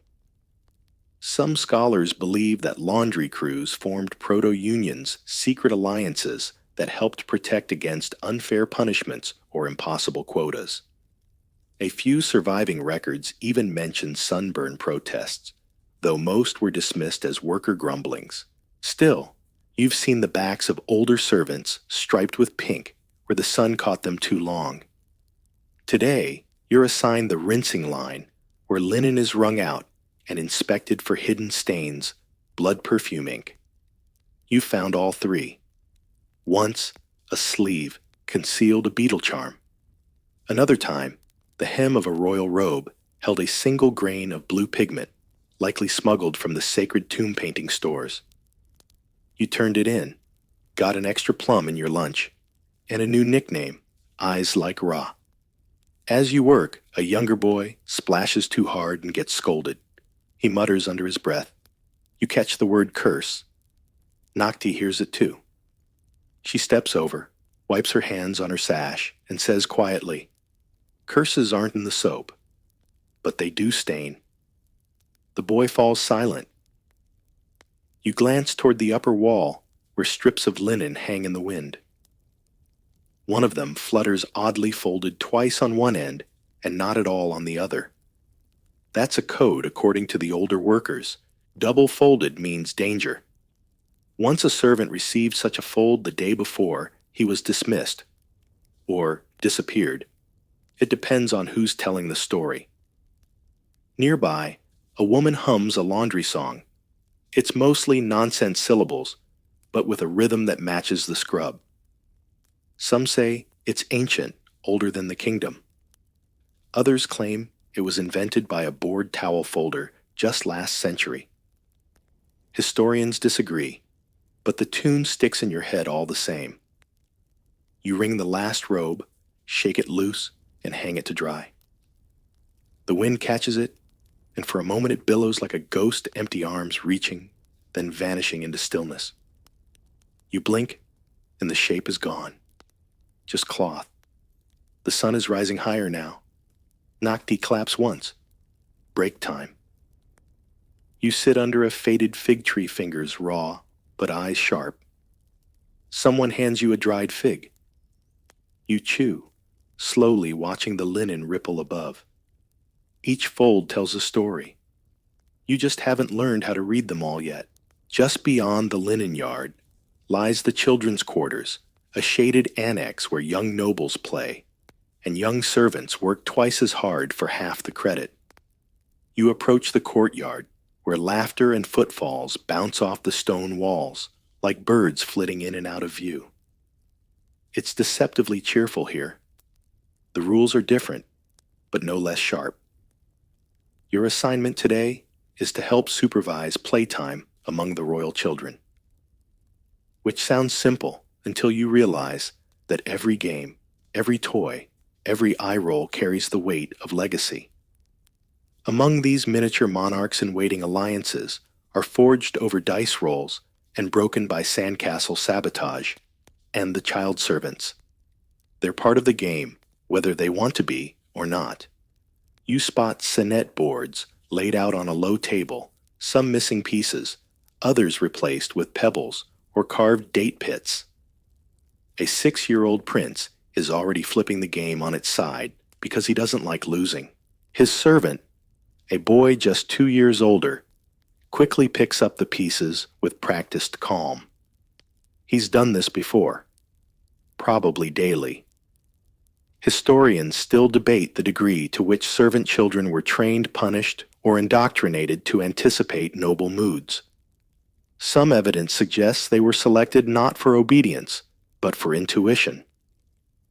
If you could predict a tantrum 5 seconds before it happened, you gotta keep your sandals. If not, well, bare feet blister quickly on sun-baked floors. Across the yard, a girl servant teaches her noble counterpart how to weave a bracelet from papyrus fibers. They laugh together, but you notice the servant girl keeps glancing toward the guards. You wonder if she's ever allowed to finish a bracelet for herself. The most delicate task is separating the children when arguments arise. 2 girls, 1 royal, 1 servant, are now locked in a shouting match over a doll's missing necklace. You step in, gently redirecting attention with a tray of dried mango slices. It works barely. The noble girl calls you sand dust. You pretend not to mind. The servant girl gives you a look that says thanks and sorry at once. Later, while helping a prince stack clay bricks for an imaginary palace, he leans close and whispers, "My brother says, your kind can't speak unless asked a question." You smile faintly and say, "That's mostly true." He laughs like it's a joke, not a reality. You stack another brick and wonder which of you is really pretending more. Some scholars argue that early exposure to these hierarchies shaped the destinies of both masters and servants. Children who served young learned fast when to bow, when to lie, when to vanish. And children served too long sometimes forgot that others didn't fold when yelled at. You pass by a girl named Hecate, who's leading a group of noble boys in a mock battle. Her wooden sword is too short, and her instructions too crisp. She's not supposed to lead, but she is. One of the boys follows her commands without question. Another scowls. This dynamic will matter later, perhaps even years from now. The wind picks up and dust dances across the tiles.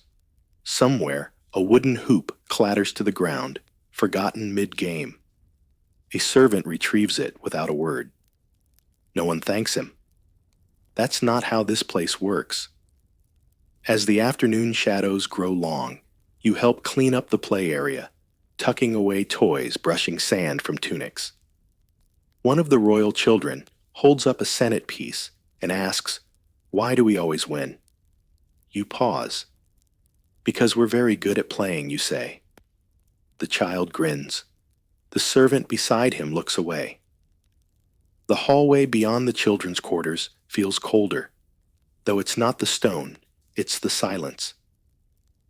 You pass under a lintel marked with the Eye of Horus, and suddenly the usual background hum of footsteps and whispers is gone. Only the sound of your own breath remains. You've entered the wing where secrets are not just overheard, they're removed. It's called many things. The quiet hall, the tongue vault, the breathless chamber. None of those names appear on any official papyrus. You've only heard them in murmured warnings. This is where the tongue cutters worked, or so the stories claim. No one speaks as you enter the room. There's no assignment today, not officially. You're here under the pretense of delivering linens. But your eyes are too curious, your steps too cautious.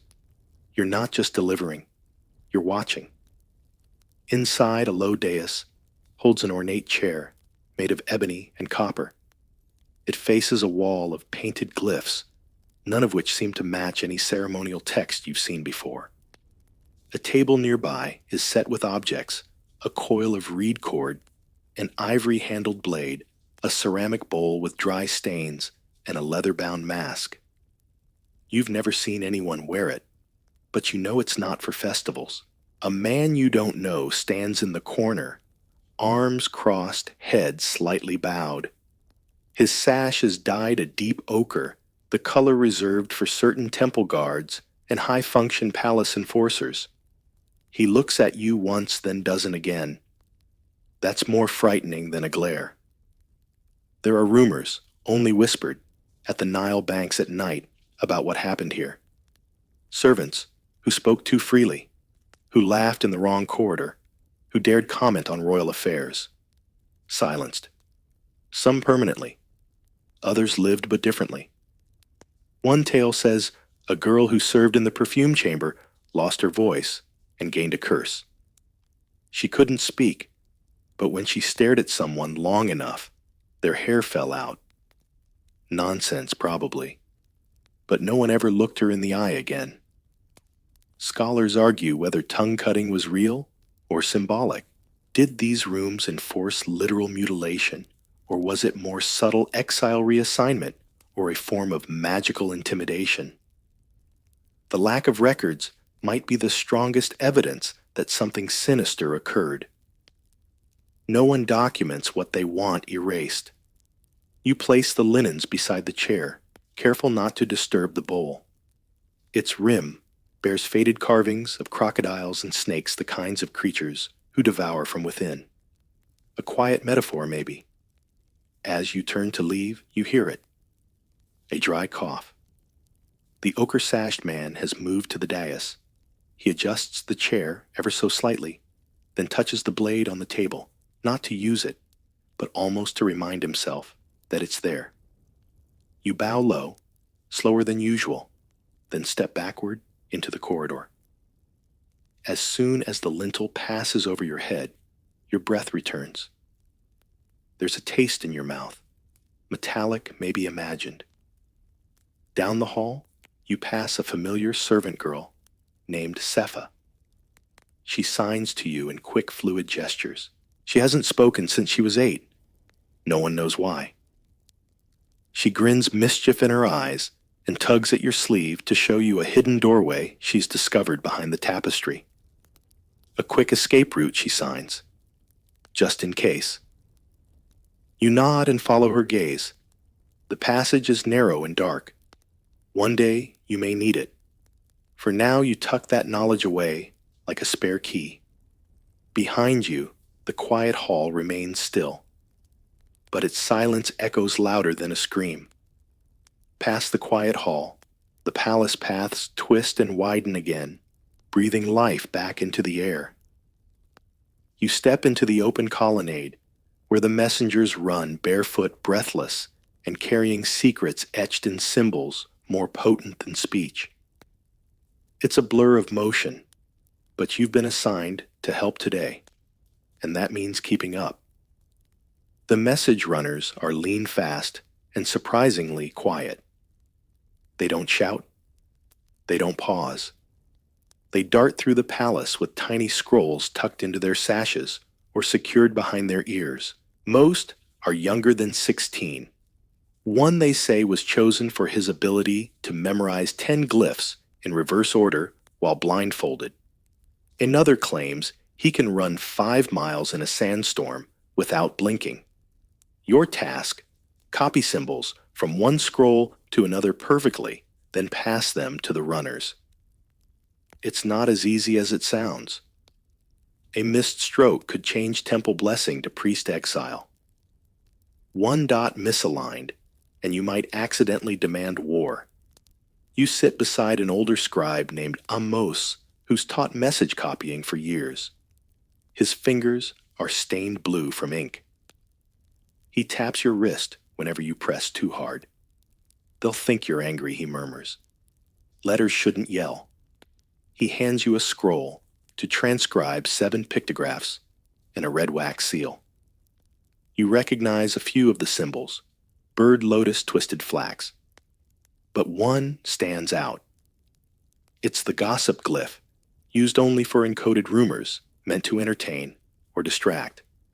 A trick scroll. Not every message is real. Some are planted misdirected or made to test loyalty. Historians still debate the frequency of these decoy communications. Some insist they were rare. Others claim they were daily theater performances written in ink. Amosi raises an eyebrow when you hesitate. Too curious, he says softly. That's how messengers vanish. A boy darts in panting. He's handed a scroll sealed with a tiny gold scarab. Very official. He doesn't wait, just snatches it and disappears down the corridor with a slap of feet on stone. You return to your work, but your hand trembles slightly. By midday, your stack of messages has doubled. You stop for water near the statue of Thoth, the scribe god, whose ibis head looks smug today. Someone has tied a reed bracelet around the statue's foot, probably a joke, or maybe a silent prayer. Beside you, another servant girl rolls her eyes. Thoth doesn't answer these days, she mutters. He's too busy reading his own fan mail. You smile but don't laugh. The hallway echoes too easily. Instead, you pass her a scroll wrapped in purple twine. This one's going to the garden court, you say. She nods, then hesitates. Did you hear about the love poem, she whispers? The one hidden inside a tax notice? You blink. She leans closer. Someone rewrote a census report. Every third glyph spelled out a poem. The Queen's scribe found it. He laughed so hard he spilled his ink. She bites her lip, then adds, he wasn't supposed to laugh. The story lingers as you return to the scroll table. You glance again at the gossip glyph. Could a scribe really slip a love letter into tax code, and would anyone dare? The sun creeps lower, painting the wall, glyphs in golden angles. You pass the final message to a girl with feet like silence and eyes like she's already 3 steps ahead. She nods and vanishes, scroll in hand. You remain staring at your own ink-stained hands, wondering how many truths have traveled palace halls disguised as nonsense, and how many fates were sealed by a joke told in symbols. The air changes again as you move toward the fragrance chamber, thicker, sweeter, with layers of lotus frankincense and something sharper you can't name. It's like walking into a secret garden if the flowers whispered rumors and the roots hid daggers. This is where perfume is made, and sometimes where queens fall ill without warning.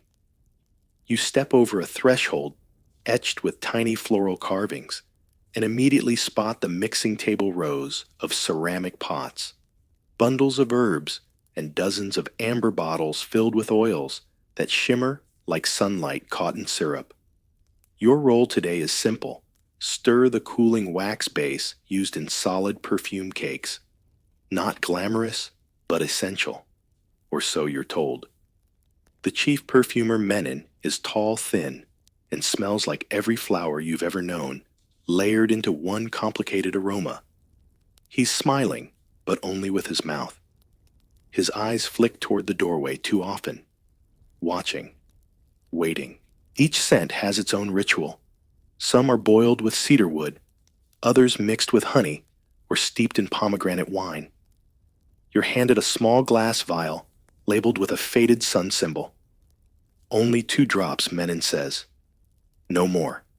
You nod, careful, cautious. Whatever's inside smells like crushed violets and lightning. Behind you, 2 assistants whisper about a queen's sudden illness after wearing a new perfume. A scent she demanded daily, until the day she collapsed mid-ceremony.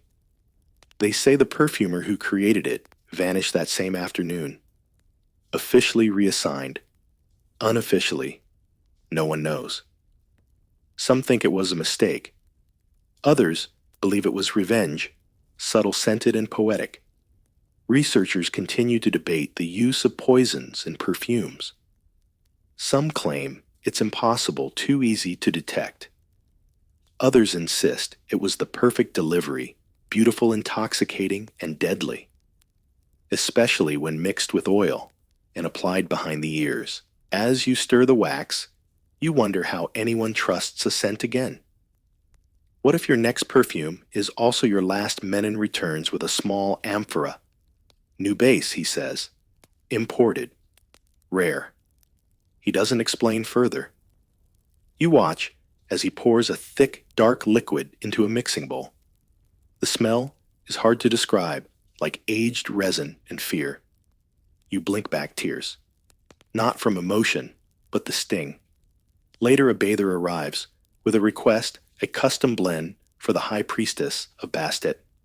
She wants saffron and myrrh, the bather says, and no cinnamon this time. She pauses. It made her cat sneeze. The assistants giggle. You keep your face neutral. Everyone knows the priestess's cat hasn't sneezed in weeks. She hasn't been seen in days. You bottle the blend sealant with beeswax and press the stamp into place. The mark a lion's paw. You've seen it before, on scrolls, on servant ankles, and once carved into the base of a torch handle. It never appears twice in the same place. As evening nears, Menon instructs everyone to clean up. The unused oils are reshelved. The special ingredients are locked away behind a door with 3 bolts. You sweep the floor in silence, your fingers tingling faintly from the unknown oils. Before leaving, you glance at the stone window. A line of doves perches on the edge, unmoving, as if they too are listening. You think about the vanished perfumer, the sick queen. The rumors folded into scent like petals into wax. Someone behind you sneezes. You jump. It's just dust. Probably. Still, you check your own wrists. Nothing burns. Nothing lingers yet. The steam wraps around you like a warm scarf as you step into the royal bathing hall, an open echoing space where the walls sweat just as much as the workers.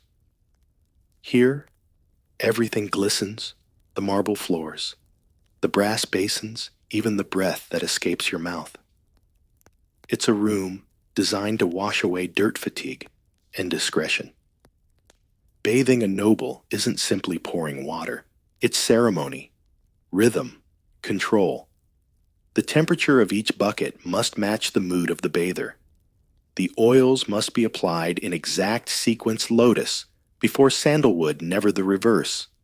And the towels fluffed just so, with folds like temple scrolls.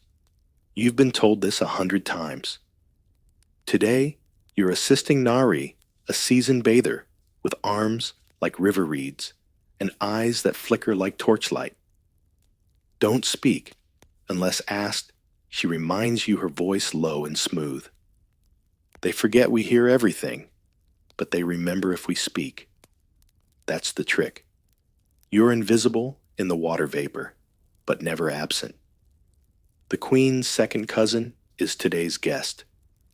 She's younger than you expected, with hair too tightly braided and a voice that swings between complaint and command. Nari handles her with practiced calm, adjusting oil amounts, murmuring calming phrases, passing a sponge at just the right angle. You observe and mimic. As the steam thickens, so do the murmurs. Through the veils of vapor, voices drift. He's planning something, one says. The gardener saw it. Another, she kept the letter, burned the reply. It's strange how truth clings to humidity.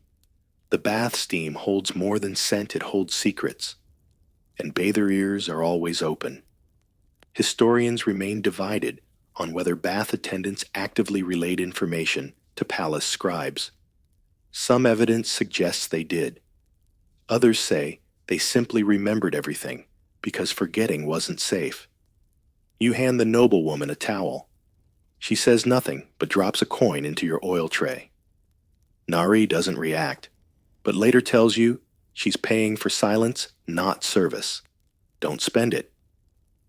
On break, you sit near the cooling pool, your tunic damp with sweat and oil. The other attendants gather in quiet clusters.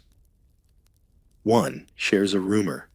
A bather named Henut became a priest after correctly predicting a royal breakup.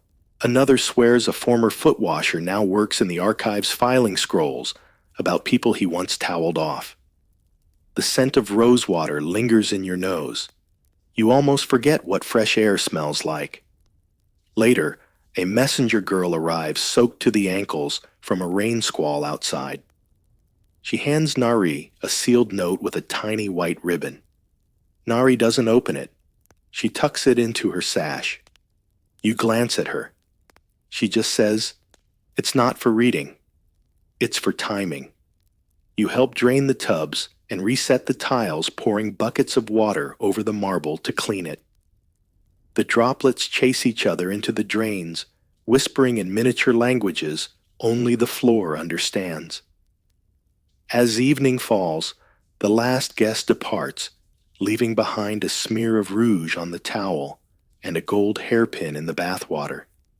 You retrieve it, hold it up to the light. It catches the glow spinning. Nari takes it and tucks it away. "Tomorrow's bargaining chip," she says softly.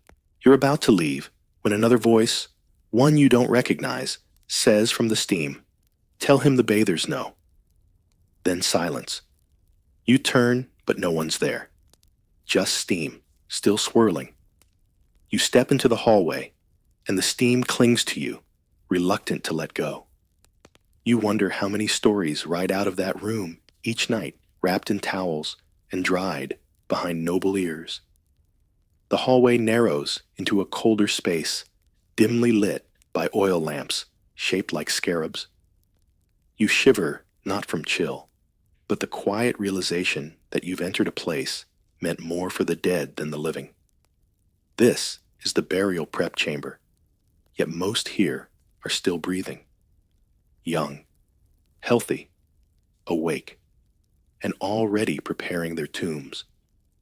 You've been summoned to help with linen wrapping, not for a noble corpse, but for a living servant making her own funeral sheets. Her name is Benret, and she can't be more than 17. She greets you with a nod, her fingers busy trimming linen strips with a knife that looks too ceremonial for the task. This is normal here. Expected. Many servants begin their burial prep as teenagers long before their final breath. Some say it's devotion to Ma'at, the goddess of order and the afterlife. Others say it's the only control they'll ever get, choosing their tomb design, even if they can't choose how they live. Benret's strips are dyed with crushed indigo and tiny specks of myrrh resin, her attempt to make the linen smell sweet into the next life. You ask quietly if she's afraid. She shrugs. Better to wrap yourself than wait for someone who won't care where your toes end up.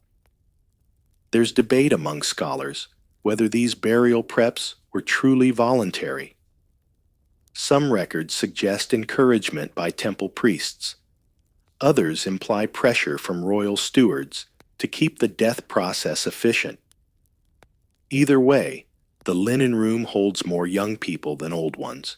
As you help her fold the strips into a neat bundle, you glance at the shelf where unfinished tomb goods wait: tiny jars of dried herbs, carved stone figurines, amulets shaped like frogs or eyes.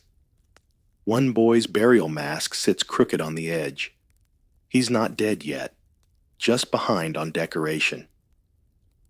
A girl nearby is engraving her name onto a pottery shard with a bone stylus. She doesn't look up. They won't say our names after she mutters. So we write them down early. Her tone is matter-of-fact, like she's discussing a shopping list. You carry Benret's linen roll to the warming platform, where oils are melted for anointing. She follows and begins stirring the mixture herself: cedar for preservation, frankincense for ritual. She dips her fingertip and presses it to her collarbone. A test. Then she does the same to you. A gesture of inclusion. As the room fills with the scent of ancient trees and unspoken futures, a priest enters not for a funeral, but to check on progress. He wears a leopard skin sash and carries a thin staff. Everyone stiffens. You bow low. He surveys the room, stops by Benray, lifts a strip of her linen, then nods. Approval, maybe. Or indifference. He leaves as quietly as he arrived. And only then does the room breathe again. You step back to the supply shelves and spot a small clay figure tucked between the oil jugs. A servant with folded hands. You turn it over. Someone's name is etched into the base. You whisper it silently. It feels like a rescue just saying it. Benret wraps her linen in a reed mat and ties it with string. If I'm lucky, she says someone will remember I folded it myself. You walk with her to the edge of the chamber, where finished bundles are stacked by the wall. Each one a personal goodbye, written years in advance. She places hers gently on top. Then with no ceremony, she turns back to her duties. Still living. Still young. But now slightly less invisible. A breeze slips through the carved vents above the servant hall, stirring the linen curtains like breath held too long. You follow it down a narrow corridor that hums with quiet energy. Here between the stone walls, love was never supposed to happen. But it did. Often. Messily. The servant quarters at night are quieter than the royal halls, but only in volume. Beneath the hush, there's a different kind of noise. Whispers, laughter, hurried footsteps, and the soft clink of charms worn under tunics. You've come to refill the oil lamps, but you already sense you've walked into something more tangled. Two servants argue softly by the grain jars, pretending to sort baskets. You recognize the taller one, Paddy, a laundry runner. He glances toward the door every few seconds, as if expecting someone. The other Nen clutches a piece of folded linen like it's a letter. They don't notice you at first, and when they do, they stop mid-sentence. Just talking, Paddy says too quickly. You nod and move past, lighting a lamp near the water jug. But your ears have already caught the words, "She saw us, and not in her hall." And what if it was written down? Later tucked into a crevice near the bathhouse, you find what they were hiding. A tiny papyrus scrap, still damp with ink, that is blurred but not vanished. A few legible words. By Ra's light I only looked at you.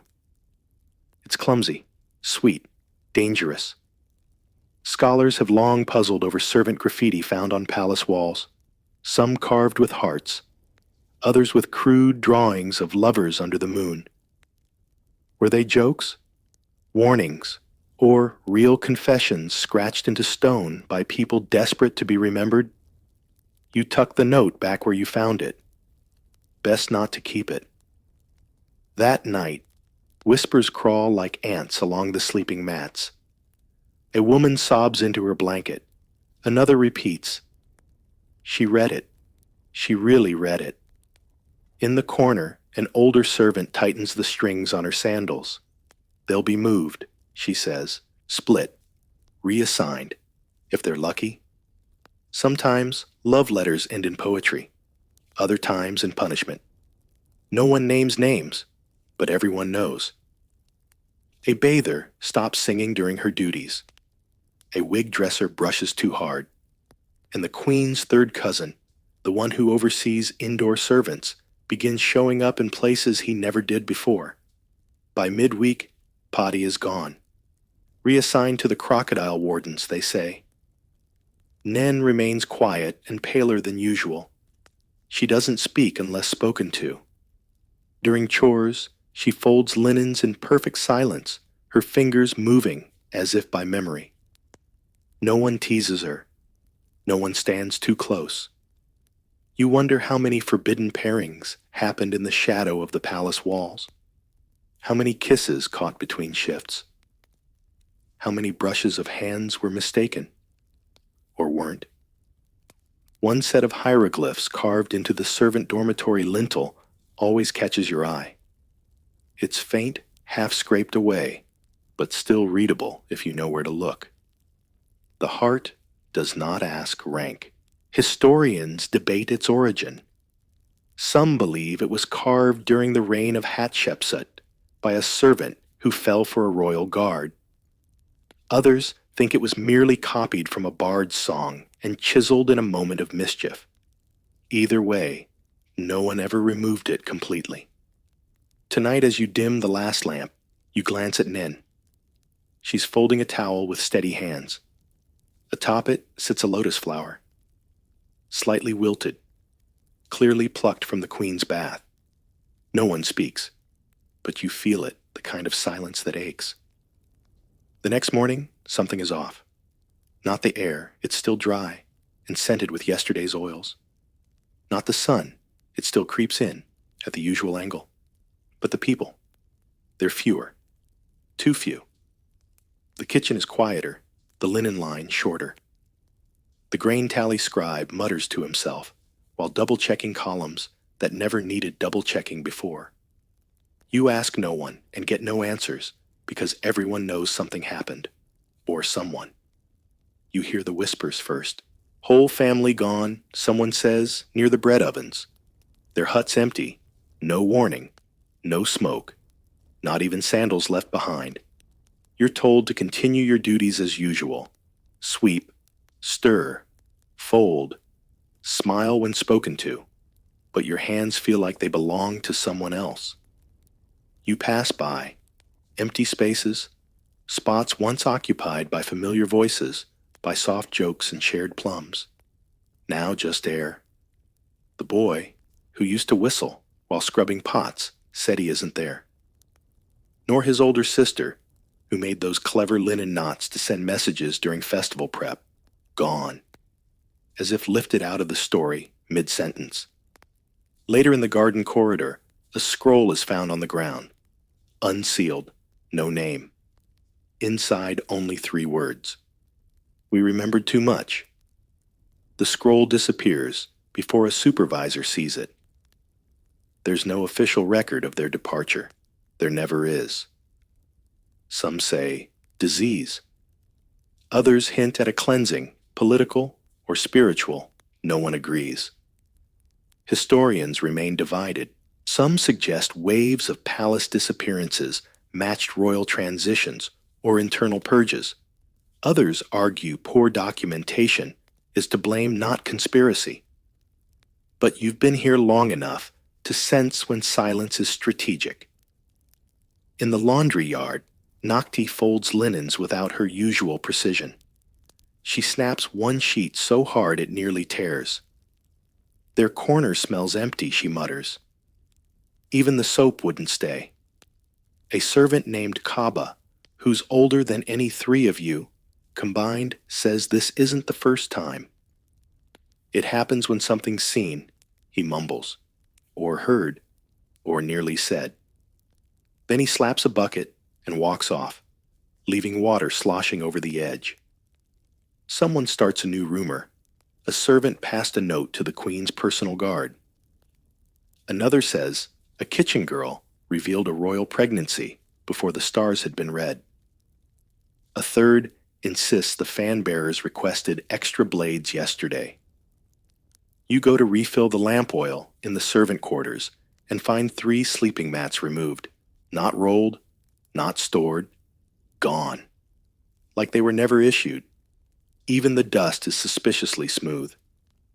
One younger girl asks aloud too loud, will they come back? The room stills.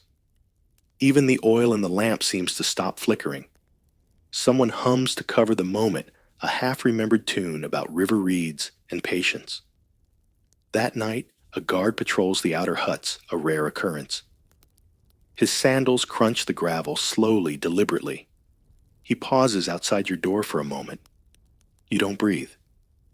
Then he moves on. You dream of sandals with no feet laughter that echoes, with no mouth linen knots unraveling themselves. When you wake, someone has chalked a single glyph on the wall near the basin, an open eye.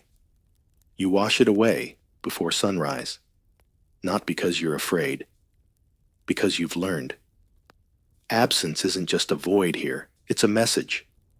And today, the palace has written one in vanishing ink. By midday, even the linens seem anxious. The laundry flaps in the courtyard like flags of warning, each sheet a silent signal. You've been reassigned to folding duty again. Not unusual, but you notice something strange. Nocti is watching how you fold. Not whether it's clean, whether it says something. Careful, she murmurs. Folds have meaning. You glance down at the tunic in your hands. A simple twist here, a tucked hem there. Could it be a message? It feels silly. Until she takes the fabric from you, smooths it out, then refolds it. This time the sleeves cross just so. That she says quietly means someone is listening. You blink. She gives a soft smile. Old code. Long before you. Still used. In the right places. Turns out linens speak. Folded into triangles, they signal warnings. Rolled tightly, they mean protection. A soft knot near the hem. A thank you. 2 creases along the spine. Meet me. Tonight. It's not widespread knowledge. Most think it's superstition. But among long-time servants, it's a quiet, precise language, safer than words, more lasting than glances. Some historians believe this system developed during times of upheaval, when servants couldn't speak openly and needed a way to warn each other or pass affection under the nose of royal scrutiny. Others say it's just ritual, muscle memory masquerading as meaning. No one agrees. You remember that day, last month, when Benret folded your scarf and left the corner inside out. You thought it was a mistake. Now you wonder, was she trying to tell you something? Nearby, a servant boy folds 2 napkins and lays them beside each other. Mirror images sleeves, crossed at different angles. Another girl watches and subtly nods. You can feel the ripple as recognition passes silently between them. Nocti inspects a basket of towels, then lifts one with a tiny corner knot. Her brow furrows. Who did this? No one answers. She removes the knot, folds the towel into a compact square, and places it back. Message deleted. Later, a bather passes by with an armful of robes, one folded inside out, with a crimson sash tucked at the hem. Too hot for crimson, she says. But no one responds. Because it isn't about temperature. Even the storage shelf has rhythm. Rolls on the top row lean right danger. The left side leans left safe. You test the theory by adjusting one fold and watching Nocti's eyes narrow. Subtlety saves lives, she says, without looking at you. Folding is faster than running. You begin to see the palace differently. Not as walls and rooms, but as a fabric of gestures sewn tight with meaning. That blanket over the water jug. That's not a cover, it's a warning. That towel folded at the bath's edge, slightly frayed on one side. It says someone didn't make it home last night. You fold a tunic, adjusting the collar slightly off-center. A servant across the courtyard meets your eye and nods. It worked. Later that evening, as you prepare the queen's night linens, you notice one's been folded with a triple pleat near the hem. It's not standard. You unfold it, searching for a tear or stain. Nothing. But in the pleat is a single bead of carnelian, smooth and warm from someone's hand. You tuck it into your pocket, fold the sheet back to neutral, and carry on. No questions. Because here, linen talks. And tonight, it just told you something's coming. The throne room glows gold at dusk, casting long shadows through columns carved with the names of kings. But you don't enter through the front. Servants rarely do. Instead, you follow the corridor that winds behind the main dais, past racks of ceremonial wigs, and a hallway that smells faintly of ink and sweat. This is where the throne's real shape is carved not in stone, but in favors. You're assisting with the ceremonial seating today, but there's more in the air than incense. Whispers, shifts in tone. Even the guards blink too often. Something has changed, and the ones who know used to polish sandals. Near the dais, two older servants adjust the gold inlays on the footstool. One once served the prince's personal bath. The other, a retired wig dresser with shaky hands, now manages curtain folds. Neither holds titles. But when they nod at each other, two guards reposition, without a word. Not long ago, those same servants had no voice. Now nobles step carefully around them. Scholars still debate how many pharaohs owed their rise to such shadows. Two ancient papyri refer cryptically to the hands beneath the crown, suggesting palace servants may have orchestrated or accelerated royal ascents. Some claim it was manipulation. Others call it balance, a quiet correction from those who saw everything. You polish the base of the dais and hear a low conversation nearby. A fan bearer mutters, "She wouldn't have risen without Nari's warning." The other replies, "And he wouldn't have fallen without that missing wig pin." They pause as a nobleman passes, then continue as if they'd never spoken. You think of the missing servants, the folded linens, the bead of carnelian, all messages, all movements, none officially recorded. At the edge of the room, you spot Benret. She's not in laundry robes today. She wears a soft blue sash, one reserved for royal aides. She doesn't look at you directly, but her head tilts just slightly. A greeting, a warning you don't know. You nod just in case. Later, you carry a scroll to the chamberlain's scribe. He opens it, glances once, and quickly seals it again. "This came from the laundry," he murmurs. "Tell Nakti it was received." His tone isn't surprised. It's respectful. In the garden courtyard, a group of priestesses pass by, pausing at the statue of Thoth. One places a folded towel at its feet, symbolic or coded. You've stopped drawing lines between the two. That night, word spreads softly. The queen's cousin has been sent north to oversee a minor province. A reward, they say. But you remember that folded sash, the whispers in the bath, the fan-bearer's tone. Exile wears many names. As you prepare your mat for sleep, a small object rolls free from the fold of your tunic. The carnelian bead, still warm. Someone must have slipped it back in when you weren't looking. You study it in the lamplight. It's not just decoration. It's the same type embedded in the clasp worn by the royal tutor, now deceased. His replacement, a former servant once mocked for carrying scrolls upside down, now hailed as a brilliant educator. You lie back, eyes fixed on the reed ceiling. The palace hums with stories, folded, whispered, scented. And now you understand. Power doesn't always wear a crown. Sometimes it carries towels. Sometimes it stirs soup. Sometimes it folds linens with trembling fingers, knowing the crease might change a dynasty. The palace is quiet now. The linen folds have settled the scrolls tucked away, and the whispers of the servants have faded into stone. You've walked the shadowed corridors behind the throne, dipped your fingers in perfume laced with secrets, and listened as folded towels passed messages too dangerous to speak aloud. The people you met, Benret Nakti, Padi, the quiet fan-bearers, they're no longer just names etched into forgotten walls. They're part of you, now lingering in the half-sleep hush that follows a story. Let your breath slow, like steam rising in the royal bath. Let your thoughts drift like a linen sash on the Nile breeze.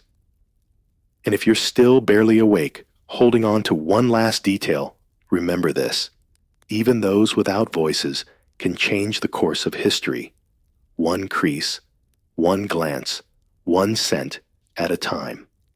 If you'd like to return to stories like this, you can always subscribe quietly, of course. But before you drift off, tell me, where are you? What time is it? And who's your favorite forgotten historical figure?